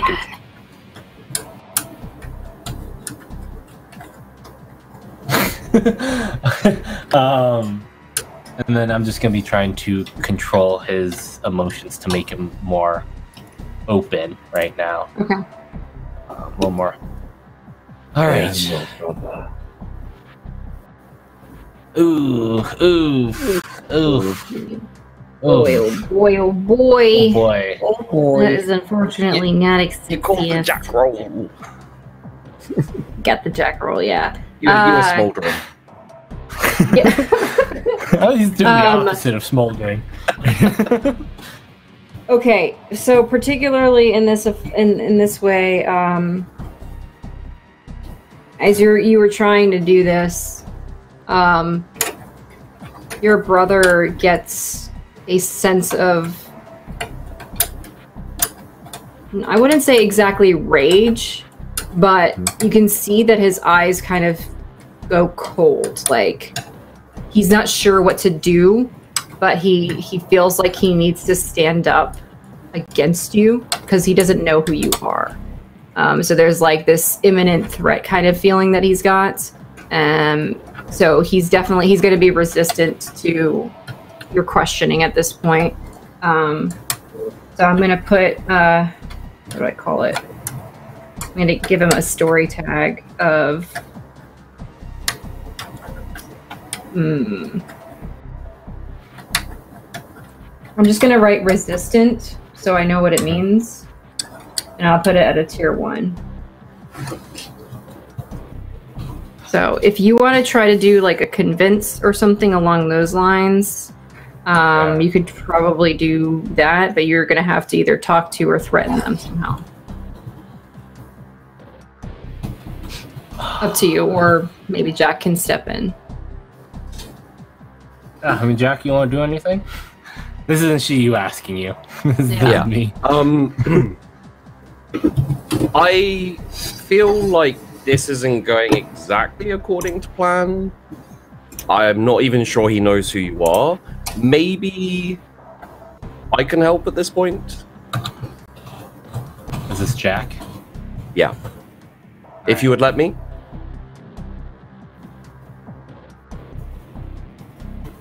Whatever.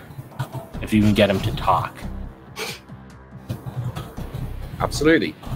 Maybe hold him down. And can I also change the game, or is that like? What are you trying to change? I want to make him more open to talking and maybe to forgetting that this ever happened. Which one? Those are two separate things you'd have to do, so. I'd like to make him more open to talking. Okay. You're going to be at a -2. One for his resistance, the other one for the fact that he can see something that is in your torso and it looks like a face. So. Okay. Yep. So -2. It will begin talking to him at some point, don't you worry. Good. Have I noticed it? Not yet. Okay. I guess I just have an open shirt or something going on. It's like one of those like, really creepy horror movies where the face is like coming through like the plastic, like just but it's fabric on your body. Yeah. Poor Jack. So Not vomiting it, at least. Yet. Seductive illusions. Confess thy sins, the serpent of temptation, quick study,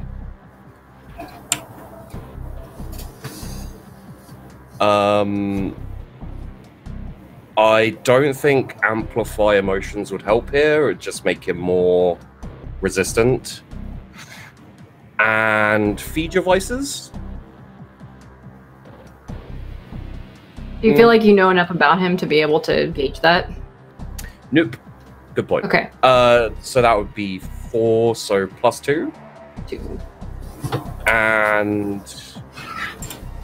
this is going to be an iffy roll because I think empty promises probably would be a weakness here, and also lust for knowledge.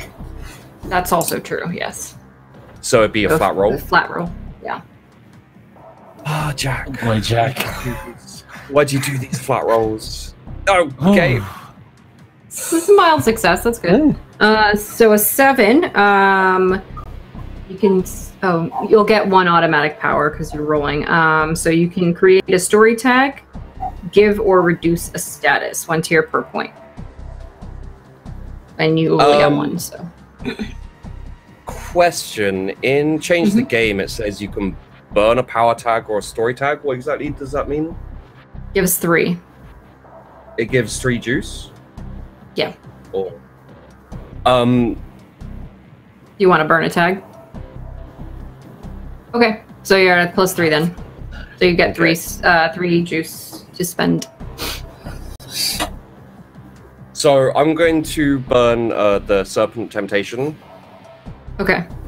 And what Jack is going to do to convince him is he's going to lean against the wall and throw up a couple of demon snakes.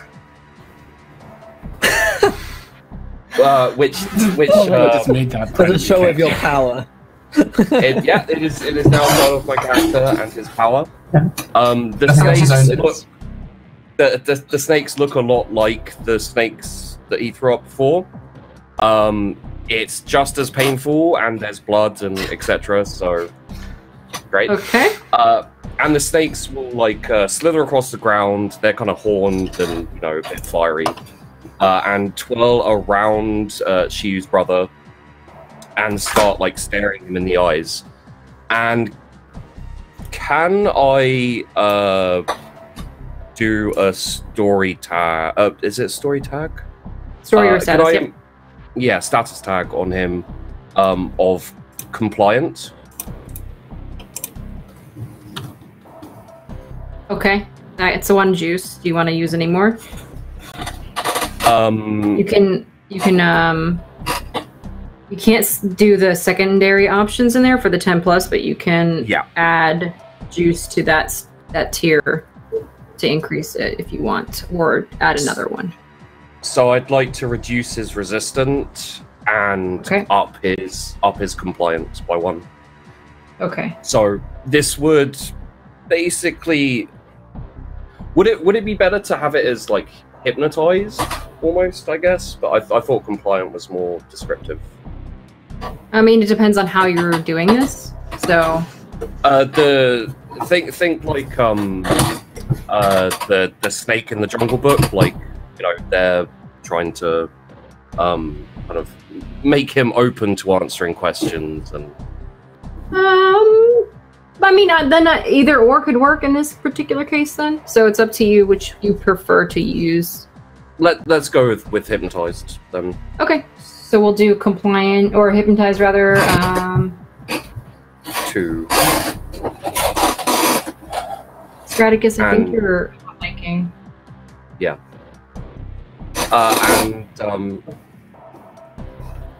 the minus to the resistant as well. So that. Yeah, I got that. Yeah. So it's just a 2. Yeah, hypnotized 2. Okay. Sure thing. So he's hypnotized. This won't last super long because you couldn't pump it into prolonging it, but yeah. So at least for the next few minutes, you'll be able to keep it as that status. So Jack's gonna wipe off some blood from his mouth, cough a little, and say, "You should be able to ask him questions, but make it quick." Thanks. Look. What the fuck is Sumin working on? I don't know the details. I just know that she was researching something for a medical issue. I don't know what the medical procedure was.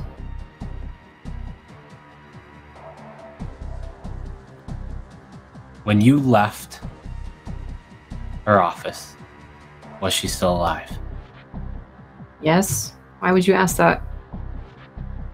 Because you were the last one to see her alive. Okay, why does that mean that I killed her? It certainly What makes you reason look could I have? suspicious. Why would I want to kill her? Where's my Honestly, motive? I don't know. You could want this company for yourself. You could want any number of things. It's been a while.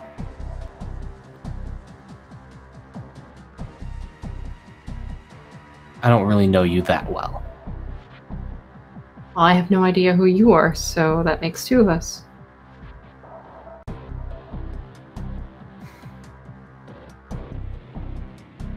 Do you know the people that she was involved with for this medical research? I didn't look Was there at the anyone else employees. involved in this? I don't know. I only met with her. Why would her security badge have been recorded as her leaving the office earlier than you Maybe met she with her? left. Doesn't have her coming back. I don't know. I'm not in charge of any of that stuff, or the security for that matter.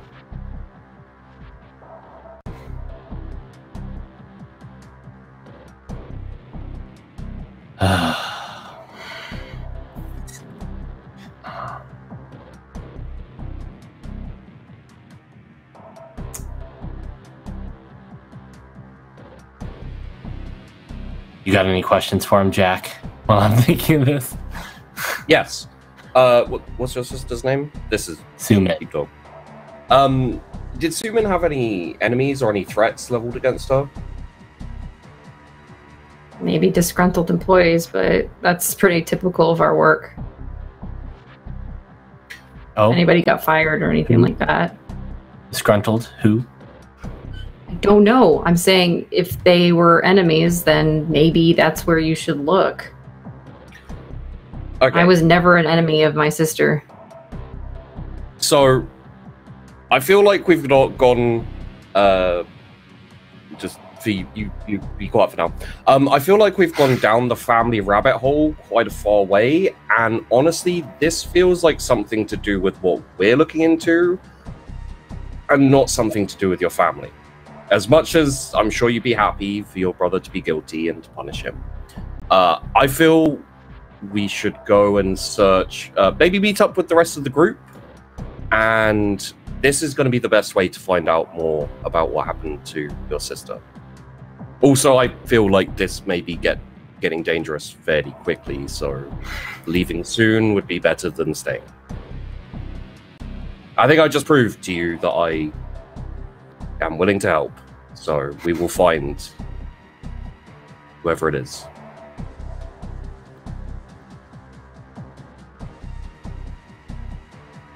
She was gonna just like look at his brother and then look at Jack. I think he's gonna punch his brother. I think he's gonna punch his brother, Okay. and then try to leave. Are you trying to hit him hard? Decently hard, yeah. Are Yeah. you hitting him with all you've got? Yes. Yes, I am. Okay. All Tell me your right, powers. This guy.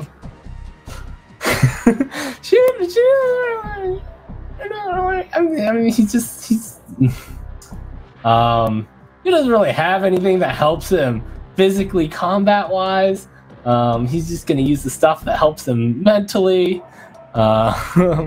which is I mean, but because this would be for him more than it would be for his sister. This punching bit. He's just doing this because that makes him feel better.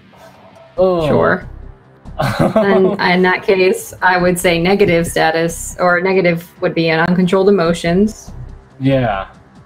On this one, which is gonna bring you to a -1. Yeah, I don't think there's anything that's gonna help me. I think this is just purely out of anger. So would the hypnotized help? Because he's not gonna resist the punch.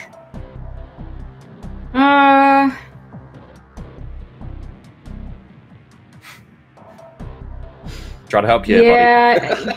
Maybe. I'm trying to think. They're hypnotized. Yeah, I mean, you wouldn't see it coming. That's fine.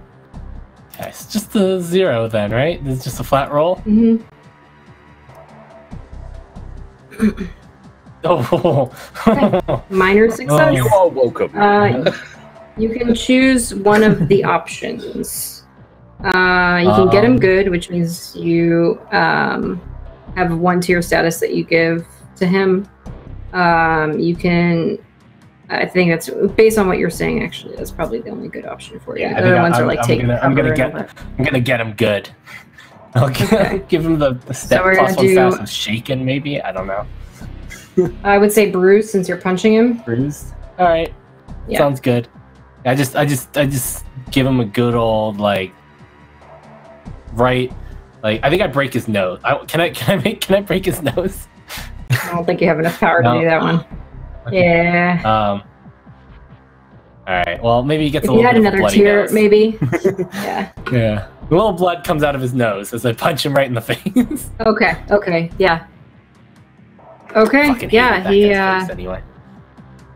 He's still kind of hypnotized, but he definitely responds to the physical pain that will break him out of it in a moment. So. And she just sort of leaps out of the room. And Jack follows. Jack, your stomach starts talking to you, saying, I just had something, and I just right there forgot. I'll come back to it in a second. He's just mumbling. You can't really tell right now as I think about it. But when you walk out of the office, face danger, both of you. Oh wait, you can't shoot you, so you fail automatically. Okay. What type of danger is this? Is this physical? Physical. So punching bag, parkour. Wow, Jack, you're so not physical anymore. Yes, that's 2. I don't think I have any negatives though, so.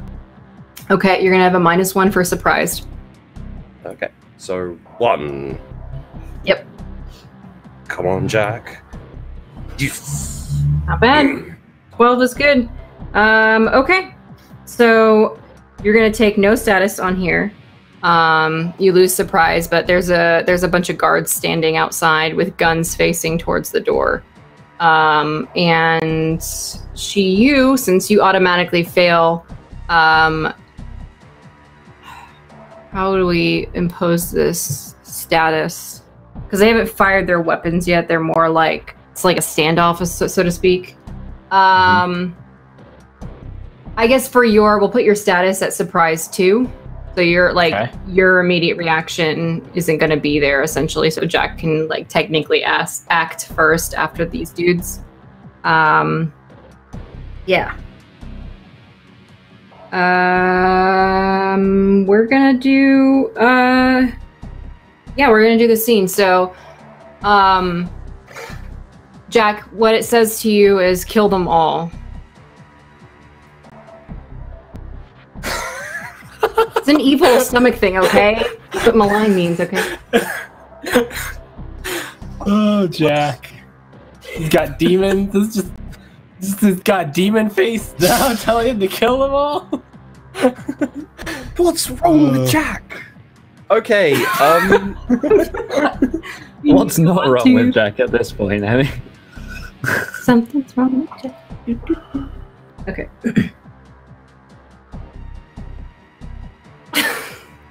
Is it my go? Am I? Yeah, am I I'm gonna let you go. Doing a thing. Okay. Yeah, because you didn't take any statuses. Yeah. This evil stomach creature, which chat lovingly gave me, is it compelling at all, or is it just telling me to kill everyone? I mean, it's got powers, so maybe. Do you want to go toe to toe with it Okay. to resist the effects? Yes, I think that will be the way to see how this goes. So is this is a mental? That's a toe-to-toe, mental. right? Yep. Yep.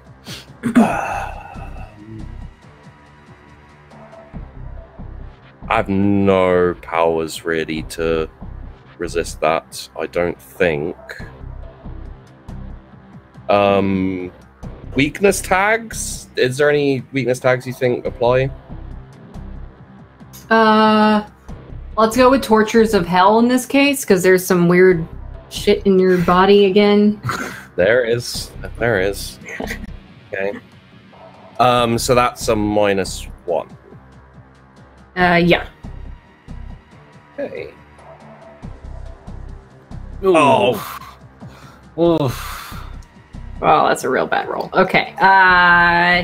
Yeah, you fight the will to want to kill these people, but you're overpowered by a compulsion that is uncontrollable.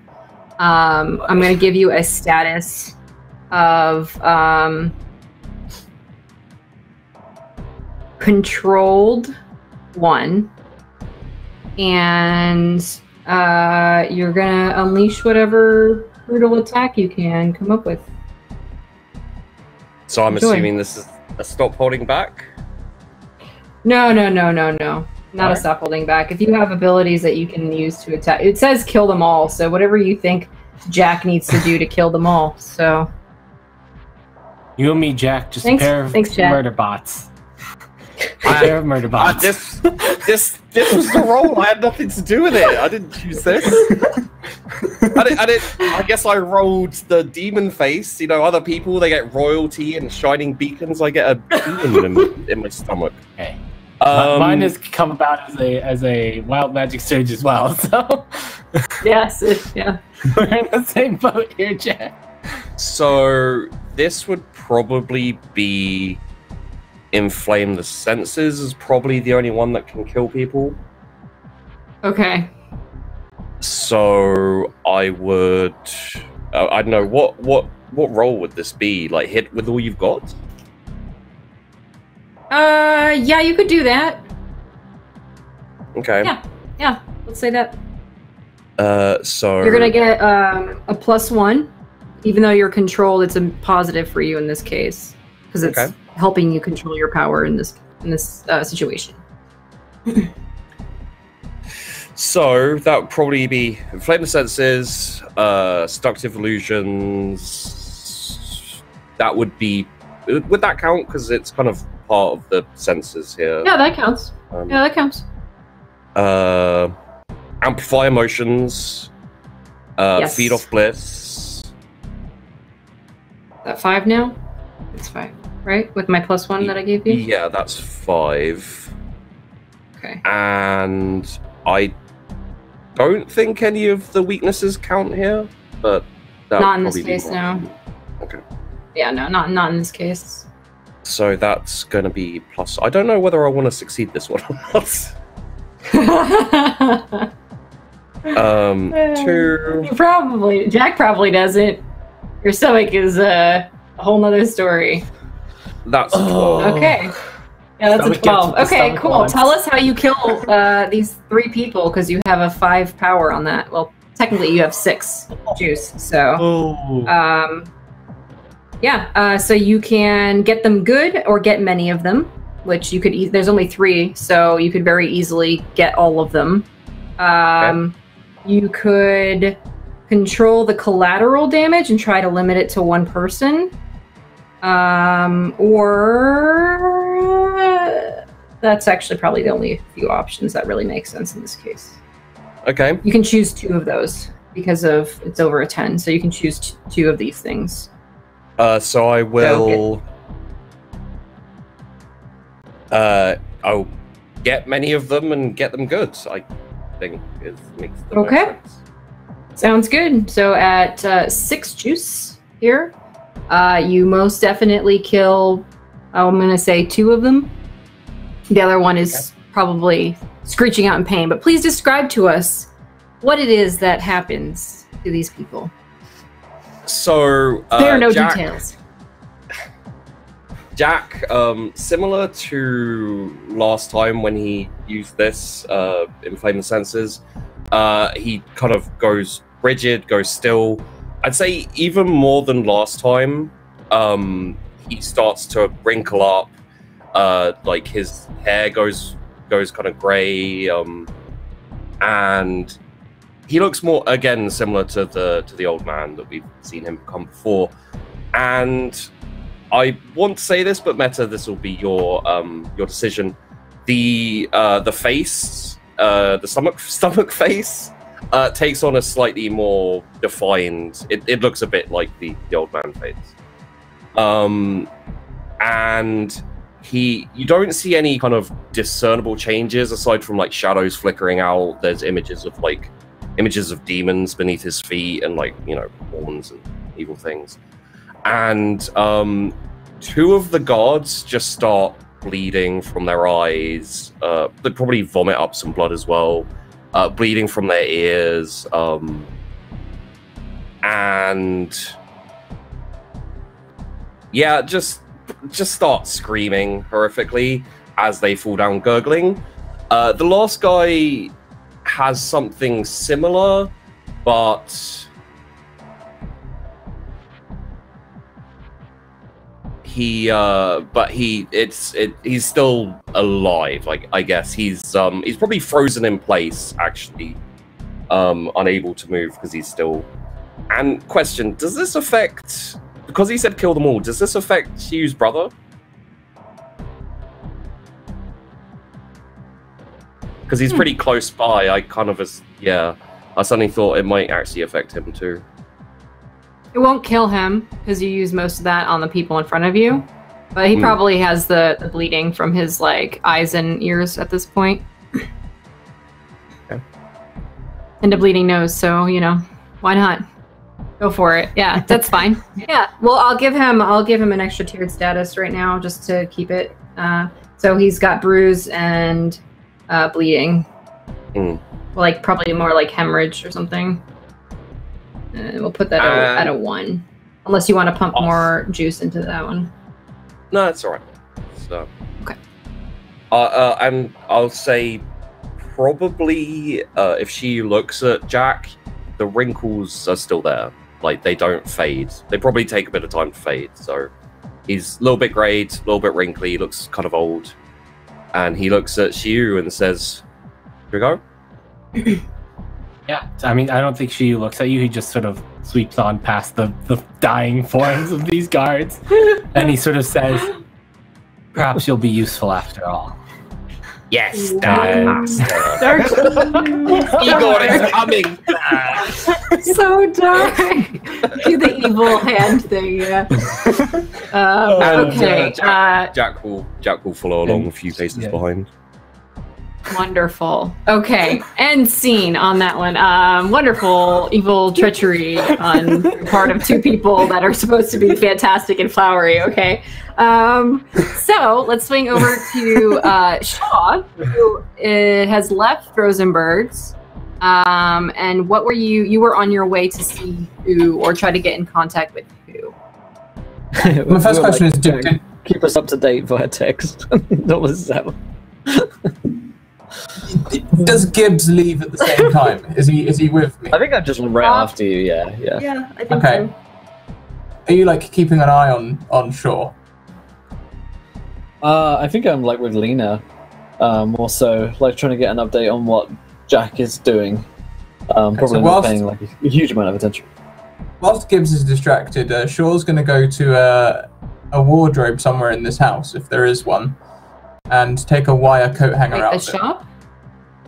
Oh, Yeah, there's if there's- probably like some, like a closet or something, yeah. Yeah, just find something, take a wire coat hanger out of it. I'm going to go out onto the street, and I'm looking for an old car, preferably an older model. Okay. I'm going to fold the wire up a few times to essentially create a Slim Jim, and go Okay. and pop a door open. Are you trying to act secretly? No. Okay. I'm going to turn on my Great. whole I'm fearful not, thing. I'm not gonna and make just you roll assume- for it. Yeah. I'm just going to assume the whole fearful thing is going to mist me. That's what I've taken from our recent conversations. So I'm going to go Slim Jim a car. and then Breaking hot into wire. a vehicle is not a mystical thing, but yes. That's fine. I'm aware. Sure, not aware. Okay. Okay. Sounds good. Do I Very good. see him just breaking into a car? That's up to you. I'll let you guys decide if that's something that Gibbs sees. Well, I guess it depends what I'm saying to Lena. So, like, have we heard anything from Jack? He hasn't texted me back, and if she killed him. Thinks you killed him. Let's hope not. It would be a great loss to. Would be a great loss. I think he'll be fine. Hey, they're hearing the noise of some some heavy manual labor over by a car. I look over to find a doc to ask him a question. I'm like, hey, Doc, what are you doing? Well, I'm taking this car. Does it? What? Gibbs have a car right there? I have a car. Yes, but I'm not going with you, Gibbs. So you're just stealing someone's car? Essentially, yes.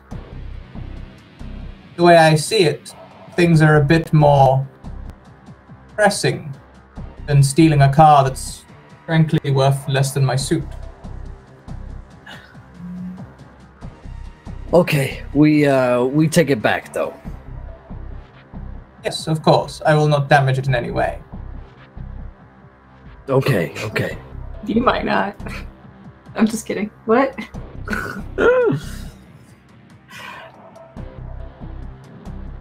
So I'll pop open the bonnet, punch the Are you key gonna out let him and- steal a car? I'm asking because Yeah. Yeah. you're Um, letting him steal a car. Yup. Which is Okay. my identity being I must battle crime in all forms. I'm definitely Yeah. breaking that rule. Mark it correct. Yep. Mhm. Okay. Take Sounds take good. a scalpel, isolate, start a motor, just bridge the gap. Engine should light right up. Okie dokie. Sounds great. You're stealing a vehicle. Good for Shaw. Look at him. From medical see- procedures to car theft. Bad boy Not at shop. all. See you soon. Number I'm of just crimes gonna this go group and- has committed this session. That's not the worst So one, no. I'm going to drive away to the nearest shop that I think is likely to sell phones. Okay. Sounds fantastic. You go to some random place. They got bedazzled phone covers of all sorts. And lady at the desk. Can I help you, sir? Yes, I'd like a phone with buttons. We have touchscreens that have virtual buttons. They look... Two problems. First of all, they look expensive, and second of all, touchscreens, they break awfully easily from what I understand. Buttons. Buttons would be good. Okay, so Pamela can I once see recommended me a Nokia 3310.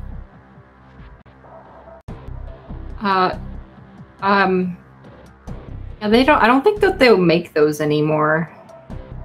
Do you have one like it? gonna go with no. I'll show you the phones that we do have. I'm sure you'll find something that you like. Okay. Great. I suppose, yes. She I'll follow you. Brings you over to an excessively large variety of phones that are mounted on the wall, and she tries to explain various features. Like the voice-activated calling and speech to text and the whole bit. It's supposed to be a phone, not a personal computer. I just want one that texts and calls. I mean, you can do that with all of these. Yes, but all these other gadgets. Do I really need a 12-megapixel camera? You could take lots of really great photos. You could take a selfie. Okay, I can show you how to take a selfie. What is a selfie? A self-portrait. Oh. So there's the front-facing, right? So you see this camera. She opens up the app, and you can see yourself as she's holding this phone. So you just take a selfie, and she leans in and smiles, and then takes a selfie. See? Biggest sneer on his face. Well, how much is this one? This one's right now going. I think there's a discount, so you could get it for $250. I think. I have $100 bill on me. Perhaps we should go down the spectrum a little bit. Will it take my Will it take my pay card? He says, pulling out the biggest, old school SIM card.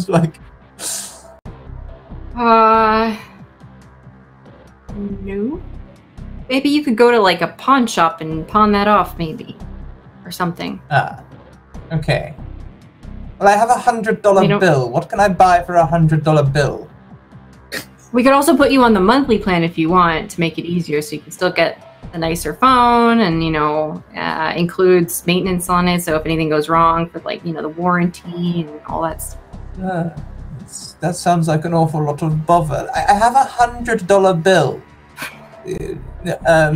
I'd like to spend this today. Okay. Let me see what I have in stock. She runs off. She's like, well, actually, we do have last year's model, and I think that there is a deal on it. I just need to get my manager's approval.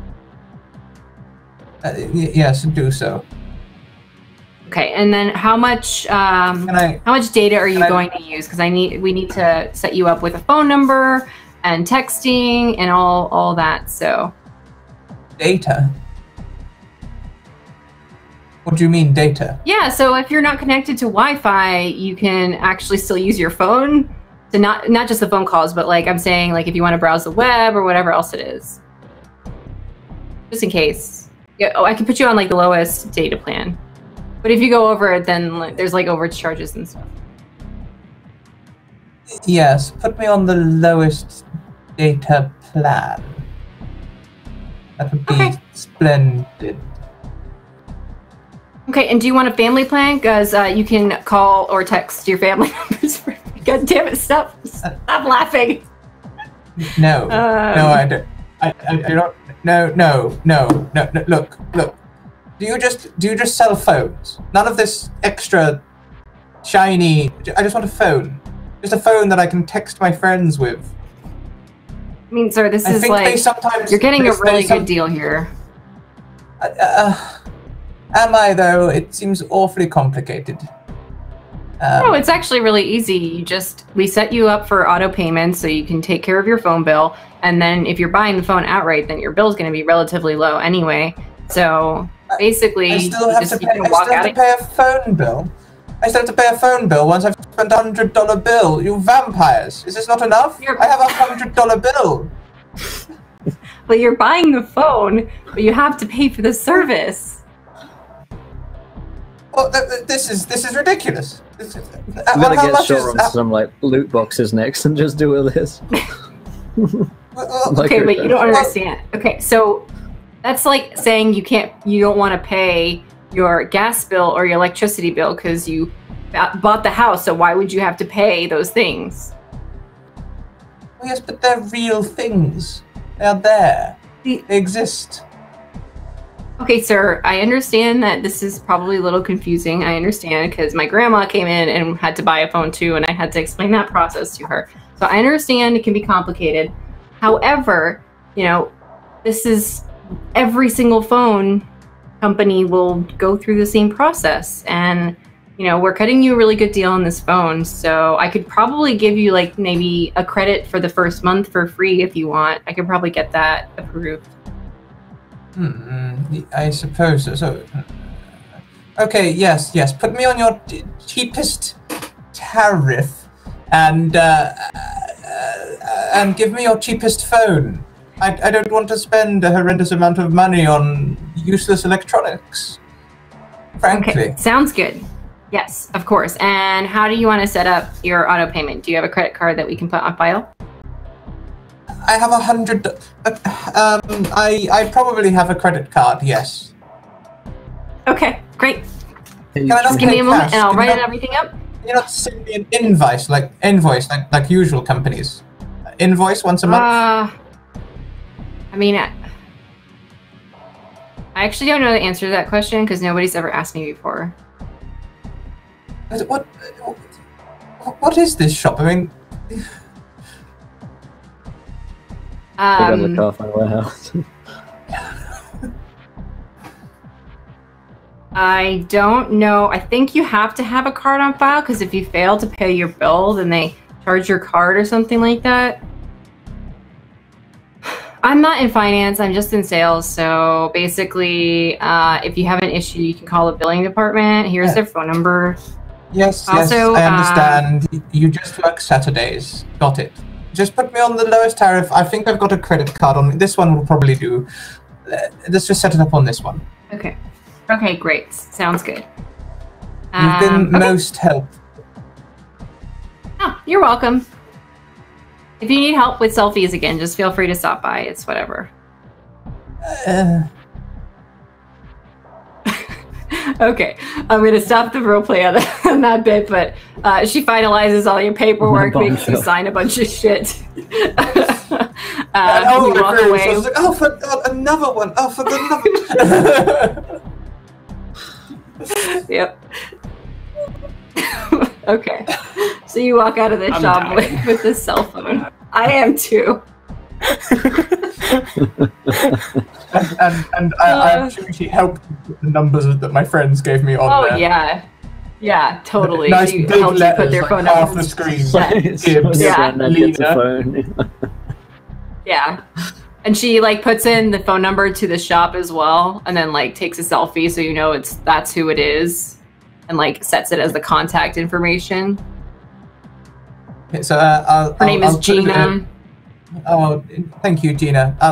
Thank you. I've got everything I need. I will be going now. I didn't even spend my $100 bill. I'll be. Yes, farewell. Good to see you too soon. Bye. And as soon as he gets out the shop, he's going to press Gibbs. There's a button on his phone. Yeah. What's up? Who's this? Hello! Hello! My God, man. Quiet down, I can hear you. Talk normally. Gibbs, is that you? Yeah, copy that. I you can speak acquired quiet. a cell phone! Hold, I put it on speaker. Yeah, I can hear that. I can hear that. I've not quite figured out texting yet. You don't but know. I think I've got the calling down. You got that down. That's just... Whew. Okay. So, did you need me for something? No. I'm just letting you know that I have a cell phone. And now you have my number. I'll put Hang your on, number I'll call in. Lena. No. And he presses Lena. I turn to Lena. You're gonna want to put that away from your face. Noted. I put it on speakerphone and just go like this. Hello! Lena! I've acquired a cell phone!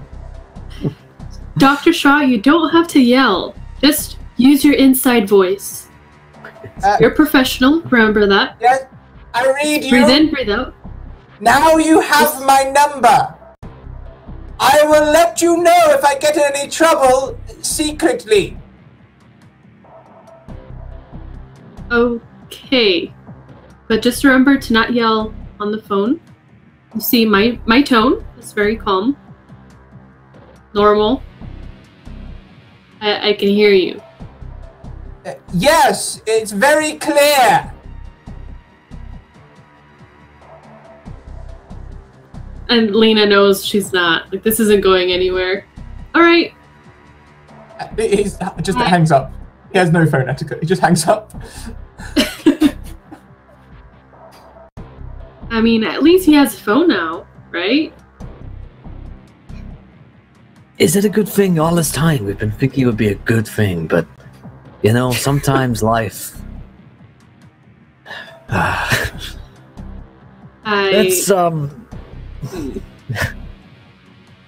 Let's think about, maybe just call Jack, see what he's up to. Yeah, and I end up calling him. You Jack just left a murder is- scene. Jack is not picking up. Huh. He's not picking up. Are we sure he's not dead? That you didn't kill him I mean, accidentally? do you really think that she is gonna murder someone? I mean, he seemed angry, but he Yes. seemed angry at people who had killed his sister. I mean, I can understand the anger. Yeah, but you didn't see I him. can understand when being he, angry at Jack. All right, he might be You dead. didn't see him when he tried to kill me.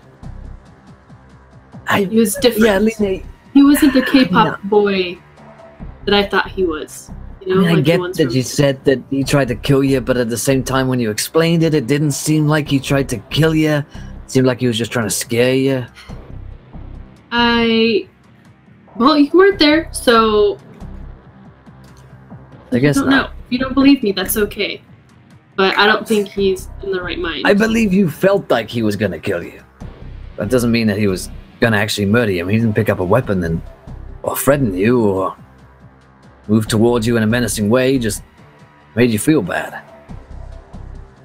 But seeing as somebody killed his sister, I don't think he'll ever be the same. He's unhinged for sure. Maybe people do crazy things. Could be that he cracks, but I think Jack can, for all that he is, can probably handle himself around CU. They seem to be friends. God knows why. Let's try and get through to CU. I'll give him a call.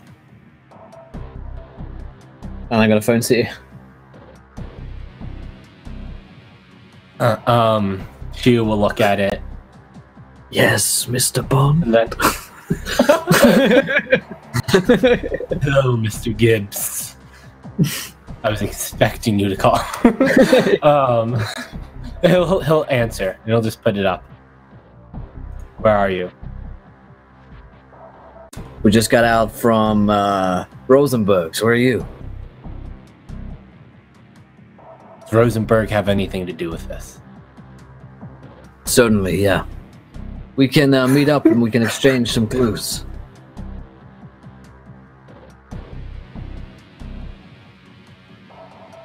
Okay. Where are we meeting up?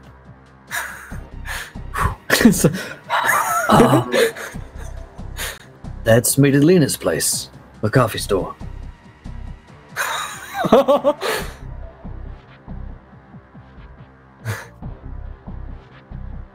Okay. I kind of like whispered to Lena, somewhere nice and neutral in a public place where it can't kill anyone. Is that good? Lena's in an hour? Fine. Cool. See you there. Have we left? Have we left the mansion yet, or are we still walking through the mansion? Walking over the dead bodies, yeah. Who was that, master?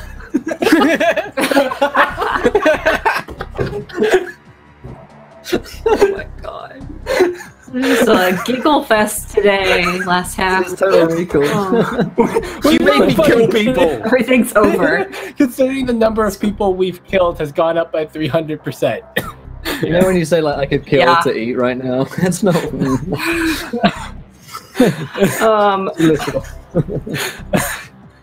You want to kill Okay, people? let's- It'll be decided by a roll. Pretty much, yeah. I mean, that's how things go around here, I guess. Let's go ahead and fast forward to you guys arriving at the cafe. Shaw went off and continued on his path. We'll come back to that in a second, though. I just wanted to see you guys reunited, mostly. I have a question. Am I still got the controlled tag? No. It was a story tag at the moment of evil allowance. And since it's an evil entity in you, then it just kind of uses its whims to do things. We'll see how interesting it can get. Cool. Poor sheepy. Okay. So are we meeting back at the coffee store? Yep. Before we get in, I'm going to ask Shiyu's attention. Shiyu, Yes. can we not mention the entire outing to the rest of them, to your family home?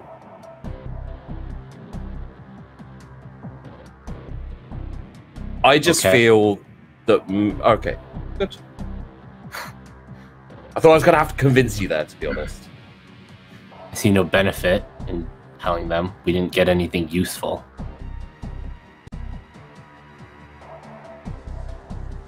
You did punch your brother. That felt good. Yeah. So, what's our plan now? Are you back with us, or are you still in murder mode? The plan is to find my sister's killers Yes. and deal with them.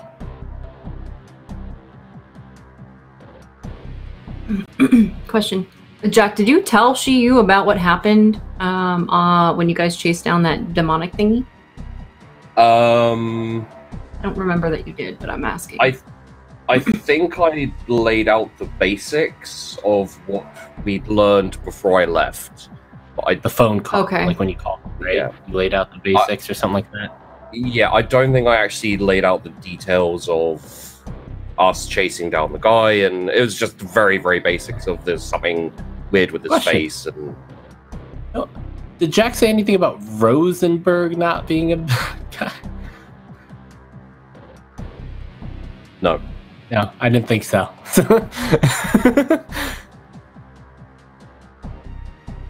So, are we up for reconciliation with people we may have hurt? I don't understand. Well, Lena may have mentioned attempted murder? We understand you're angry, but... I merely made her feel a modicum of the pain that I was feeling. Yes. But she didn't really deserve it, did she?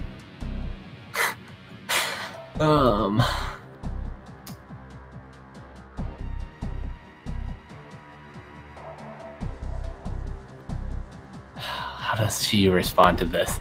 Because I'm sitting here thinking, no, she definitely didn't respond it, but she definitely didn't deserve it. But oh god, I think she says everyone deserves something. Is it not human to empathize with others? It's a very good argument. Maybe after you've apologized to Lena, we can discuss it further. I see no need for an apology here. Well, we can talk about it. The important thing is we don't talk about people being killed in front of policemen. Agreed? I can't guarantee that I won't say I won't kill our killers. No. Kill the killers of your sister. Absolutely. Don't have a problem with that. I'm more talking about not talking about the killings that's already happened in front of. I don't Lisa. care about anything else. Exactly. This is the attitude I like. Let's go. Let's have a chat. Find out about the Sisters Killers, and talk about nothing that just happened. And you shut up too. Sneers at you, says, "Make me." When I figure out how I will. There, Jack. I'm fine.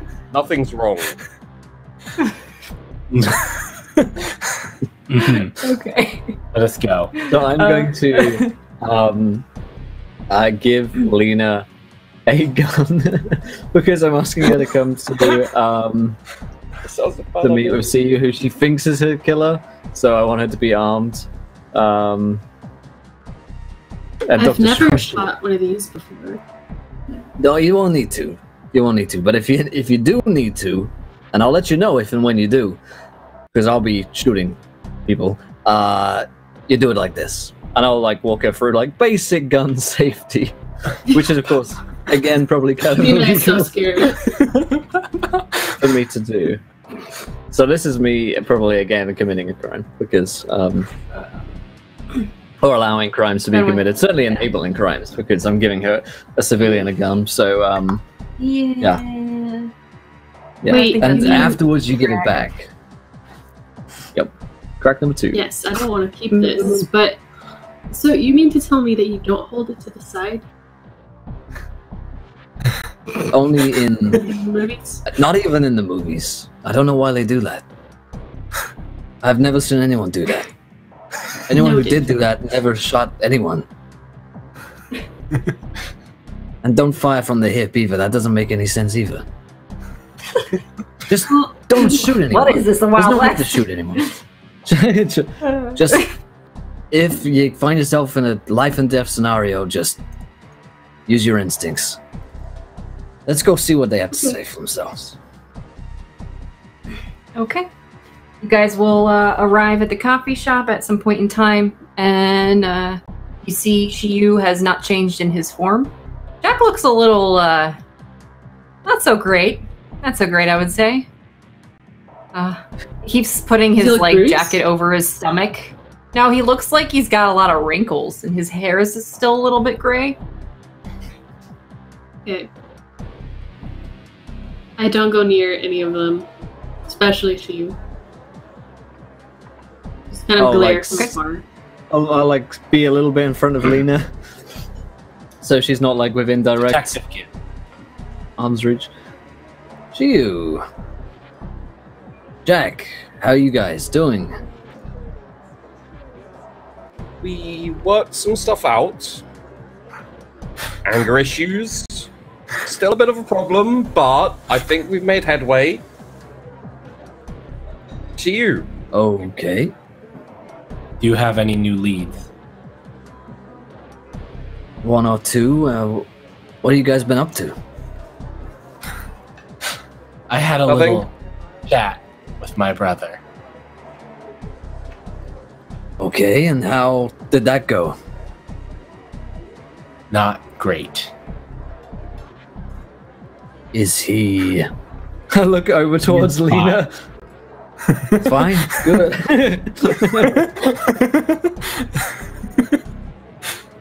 Okay, What about you? so I don't need to worry about anything then. No. Okay. You're not going to apologize for what you did earlier? Yeah, I think you might owe Lena an apology here.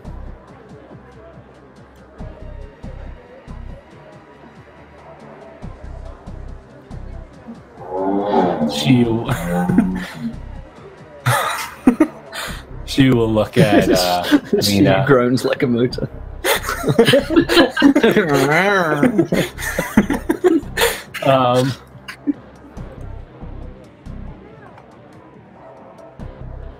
No, I don't see any reason to apologize. I have And been down this- this road. Lena, like you could see her her mythos kind of like shift in and out a little bit, like she's getting angry, but then she just goes back to like her normal Lena's self. But she definitely looks at you with like, I'm uninterested in what happened earlier. All I want to know is, do you know? Have you found anything new? This is a real hold-up point for me and Lena here in terms of how we can keep on working together on this case. Now, Lena's a nice girl and she wasn't doing anything wrong. She's just trying to help you out. A little apology goes a long way to me giving you the leads. And yet you all failed at helping me out. Jack here has at least made himself useful since then. Look at Jack. He's like this wrinkly grey man since the last time I've seen him. Yeah, looks like you've had a interesting time with Shiu since last we saw you, Jack. I have been trying to make sure nothing gets out of hand, no one dies. I've done a good job so far. That's the list.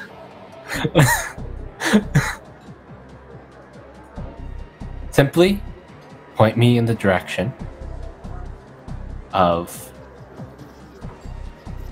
the wrongdoers, and you have nothing to worry about from me. Simply apologize to Lena and you have nothing to worry about from me. Are you threatening me, Gibbs? No, man, I'm asking you to apologize to a woman that you hurt.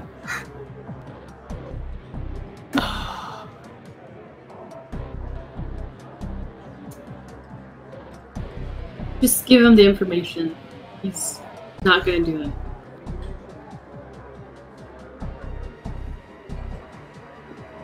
Are you sure? Yeah, she nods her head. All right. Well, this is gonna take a little bit. We found quite a lot from Rosenberg. And I'm gonna sit him down, and I'm gonna basically, without going through every detail.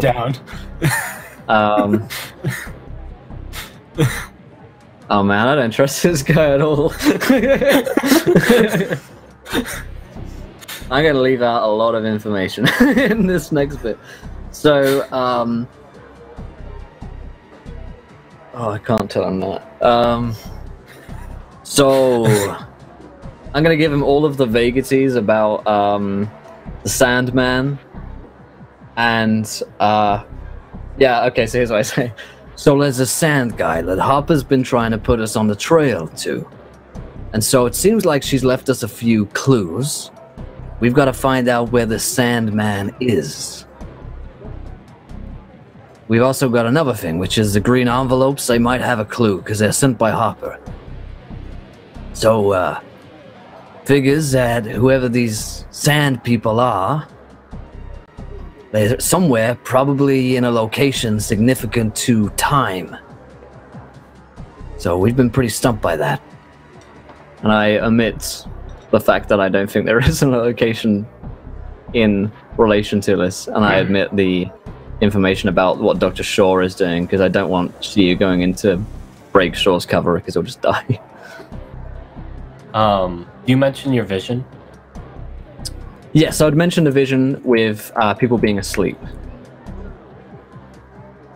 There were people asleep at Cammy's place. They were all asleep. Wait, what? Really? Well, they're just... Everyone was just knocked out asleep? They weren't dead? I'm not sure exactly what's wrong with them, but something was not right. Did you check a pulse? Their souls were not correct. Their souls were not correct. Fuck me. Alright, whoever the sand guy is, he may be in control of all of our powers. He may be the source of it. He may have given everyone these powers. Were you able to track him at all? No. I had other priorities. I think we should get back to Cammy's and see. Might be around there. If Harper left us a clue, then we may have overlooked something by not looking around that place fully. could lead us back to your sister's killer. I say, like, It had better. It had better. All right, let's go take another look. So she go ahead and mark off another status since it's basically you're getting answers. Okay. Even if they're just leads, you're getting answers. So you can take one off, so you're at 4 now. Okay. Cool. So I will give Lena a little, like, look when she's not looking, or turn around to her, and just sort of, like, I've lied to him. Let's try and play nicely with this crazy person for a bit. Lena just nods, but is still. Ooh, if she was a barbarian, she'd be raging right now. Jack, your stomach starts talking to you, and he says, so "Are you gonna name me or what?" Will you excuse me for a second? I just need to visit the little boy's room. And Jack wanders off and goes to the bathroom and says, "What?" Do we have a VD right now? Apparently we do, yeah. What is Jack's stomach demon's name? Name the stomach demon, chat. Amazing. It was perfect timing. Yeah, he repeats, "Aren't you gonna name me?" And we're gonna swing over. We're gonna swing over to Shaw real quick. What was your plan after you left the cell phone place and like called Gibbs and Lena and all that? Well, my plan was to be abducted again. I'm going to look around for the vehicle that abducted me originally by driving around my home area or looking for the group that I recognize. I probably will recognize one or two of them. I spent a long time intimidating them, especially the one who smoked and nearly wet himself with that. Okay. Yeah, that's fine. Is there anything in particular that you want to do to help you do that?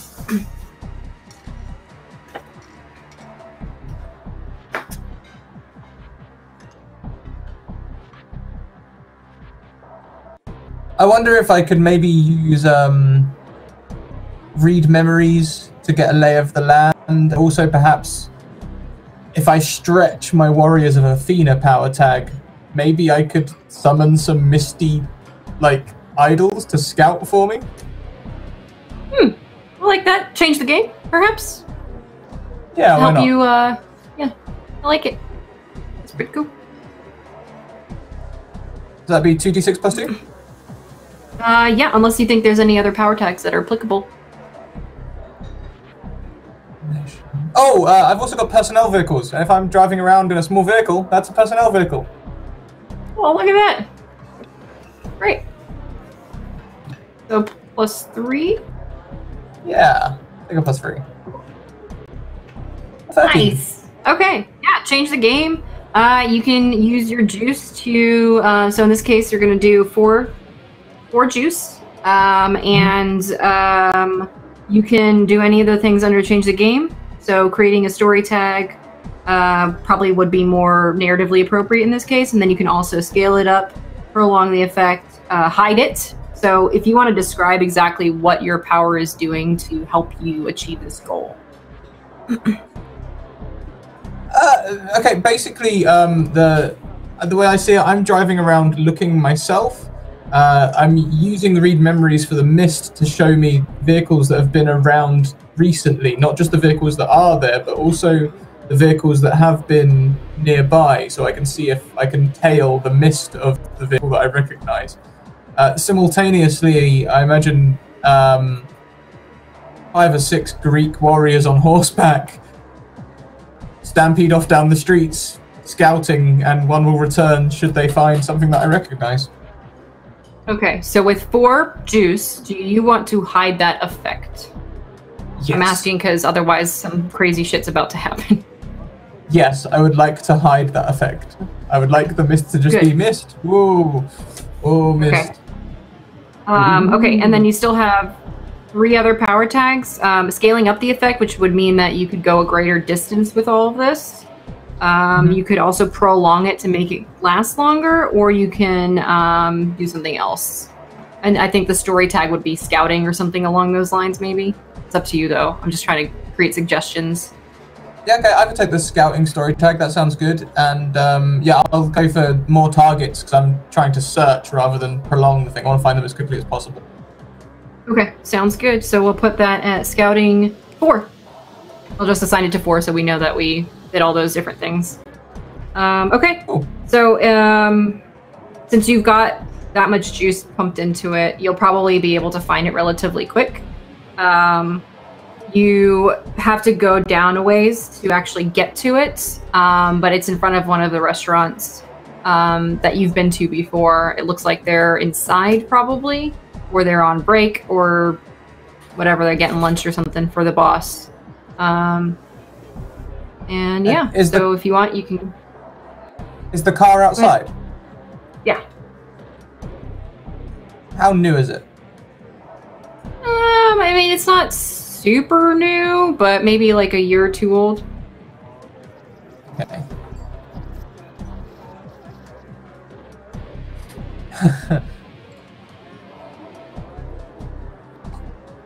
I think I want to try and pick the lock on the boot and get in the boot. Okay, sure. I'm not gonna make you roll for it. You successfully do this, and you are now in the boot of this car. And we're gonna swing to. No, do you have something else you wanted to do? No, I'm just waiting. I'm just waiting in the boot. Okay. We're gonna swing to the group back at the coffee shop. You guys hear we interrupt this broadcast message on the TV, and in it, as it comes up, is the important news broadcast: 2 men found dead, 1 severely injured at the something. What was the name of your? I'm sorry. What was she used? Compound's name? It's just the Park Clan. The Park's estate. The Park's estate. Yeah. We'll call it that. And then, what's your brother's name? I have to pull this back up next time. Hold up. That's it is. To write these down again. It is Sung Ho. Sung Ho was also injured. We exclusive interview at 6 o'clock, and that's where we're gonna end today. Oh boy! Whoa! Actions have consequences, my children. I didn't do anything. People. Technically speaking. Melting. It's all melting around us. What was our result of the VD for the name? It was Pedro. Pedro? The Pedro, the really? stomach Pedro? demon. Mm-hmm. Okay, yeah, okay, that's great. Pedro, got it. Yeah. Okay. Incredible. Well, my friends, that is where we're going to end tonight's session of City of Mist. Well, stick around with us. We've got the next game coming up in just a few minutes' time, which is, of course, the Trials of Baal, where you guys can come along and play D&D with us. So stick around for that. But if you enjoyed the City of Mist, definitely go and check it out on their website. We are sponsored here today by City of Mist, so go and check them out. They have a fantastic book. They've been nominated for 3 Ennies. I think you can go and vote for them on the Ennies website, so go ahead and do that. And definitely check out City of Mist, because it is a whole lot of stressful fun. And oh boy, I mean, what's going to happen now? Like, Steve's going to get arrested, and so's Jack, and it's all going to just melt around us, this whole case. But I'm looking forward to it. So let's go around. Betterman, sir, great job tonight. What do you think of the show? Thanks. Stupid cell phone thing. I just could not stop laughing. It was just so insane and hilarious. Glad we ended up RPing that because that was really funny. And it's a really nice. It's a great episode. Viewers just consistently keep messing with Shinki's character, which is hilarious. I think that next episode. Well, I hope next episode you'll start piecing more of the puzzle together. But you guys got pretty far with a lot of your investigation, which is really nice to see. And we have like what, 5 or 6 more episodes to go, right? Yeah. I think this is 10, so I think there's 6 more episodes to go, yeah. 6, yeah. So, yeah, I think we can probably wrap up this story with 6 episodes, and there's still other things happening at play for all of you guys on a personal level as well. So, yeah, I think it was a great show. I loved it. I love GMing it. So, yeah, you guys can find me doing roleplay on my channel, twitch.tv/Metamancer. Or just follow me on Twitter, because I'm also on other people's channels. I won't go into all that because I'm on like 5 shows. But yeah, feel free to jump in whenever you see me online. Awesome. Thanks so much, Metamancer. And Anna, great job tonight. What did you think of the show? Thanks. I had a great time. I'm excited to see what how the drama evolves between Shiyu and Lena. So only time will tell. But meanwhile, you can find me on Twitch at Cyborg Pizza, on Twitter as AnnaBPhoto, and I'm also part of WebDM on Thursday afternoons, so today, and also part of Wonder Quest, a Dungeons & Dragons 5e actual play podcast. So check it out. Awesome, thanks so much, Anna. And Tommy, the wheels are coming off more and more.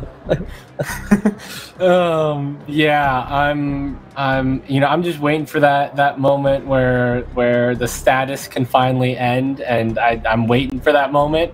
I'm having a hard time like figuring out like how to play Shiyu as this hard character without completely like devolving into just player versus player combat. But I'm enjoying it so far. And it's great. I get the feeling that Lena's just like Justice with that news report. Just like, but yeah, I am enjoying this, and I cannot wait for next week. As always, this goes by too fast. I am Imperator Pengu on Twitter. I do video games, not so much anymore, but D&D stuff. And other tabletop RPG stuff. Follow me on Twitter to find out what I'm doing and when I'm doing it. I am also a cast member of the Undersided podcast, the 5e D&D actual play podcast. Check us out. Awesome. Thanks so much, Tommy. And Mr. Sheepdog. Hey there, guys. I'm Sheepdog, Sheepdog Gaming on YouTube. I play Igor, the Dark Servant, and also the viewer bitch. Hello. I really enjoyed today's episode. I went in character to stop things getting out of control and people dying, and then I got out of control and killed people. So I'm like with my roles, all of my intentions end up wonderful. Absolutely. And last but not least, Mr. Scraticus. Oh, hi! Do you know what? I love this character so much. Like, I can really lean into it hard, and it's like the phone scene, the way he unapologetically just does stupid shit without really caring about the consequences. It's very refreshing. As for me, I'm a D&D streamer. That's what I do. I'm gonna do the quickest rundown of my week you've ever heard. So tomorrow at noon, I'm on Grimjack's channel playing Conan. Then at 4 PM, I'm on my channel playing a one-shot where we're just saving a revolutionary town from a tyrant guard. Then 8 PM, we are going over to Chelsea's channel to play Fate of Cthulhu. Saturday, I'm taking the day off. Sunday at noon, I am running a game where we're doing the bombing mission again. And then at 4 PM, I'm running a game where we're doing the Goblin Tavern style thing. Monday is the start of our brand new City of Mist campaign. We're starting a City of Mist campaign over on our show as well. That's going to be really hype. That's at 8 PM EST. Tuesday is our regular campaign, Wizards and Wardrobes. On the last episode, I left them in a full Negan-esque ending where they don't know who's going to die, so I'm looking forward to that. Wednesday is the One-Shot Wonders with Kiana S. in the Feywild. Thursday, I'm back here. Awesome. Thanks so much, Scraticus. And Oh boy, thank you guys there in chat for sticking with us for this mystery. We've got a few episodes left, so it's only going to get more catastrophically bad, I think, particularly for a few of us who are starting to fall off the legal wagon, if you will.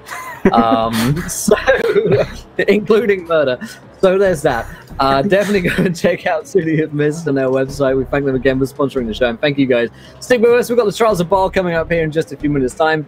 Until then, try not to roll too many nat ones, because Jack wants to be doing that when you do. Good night, everybody.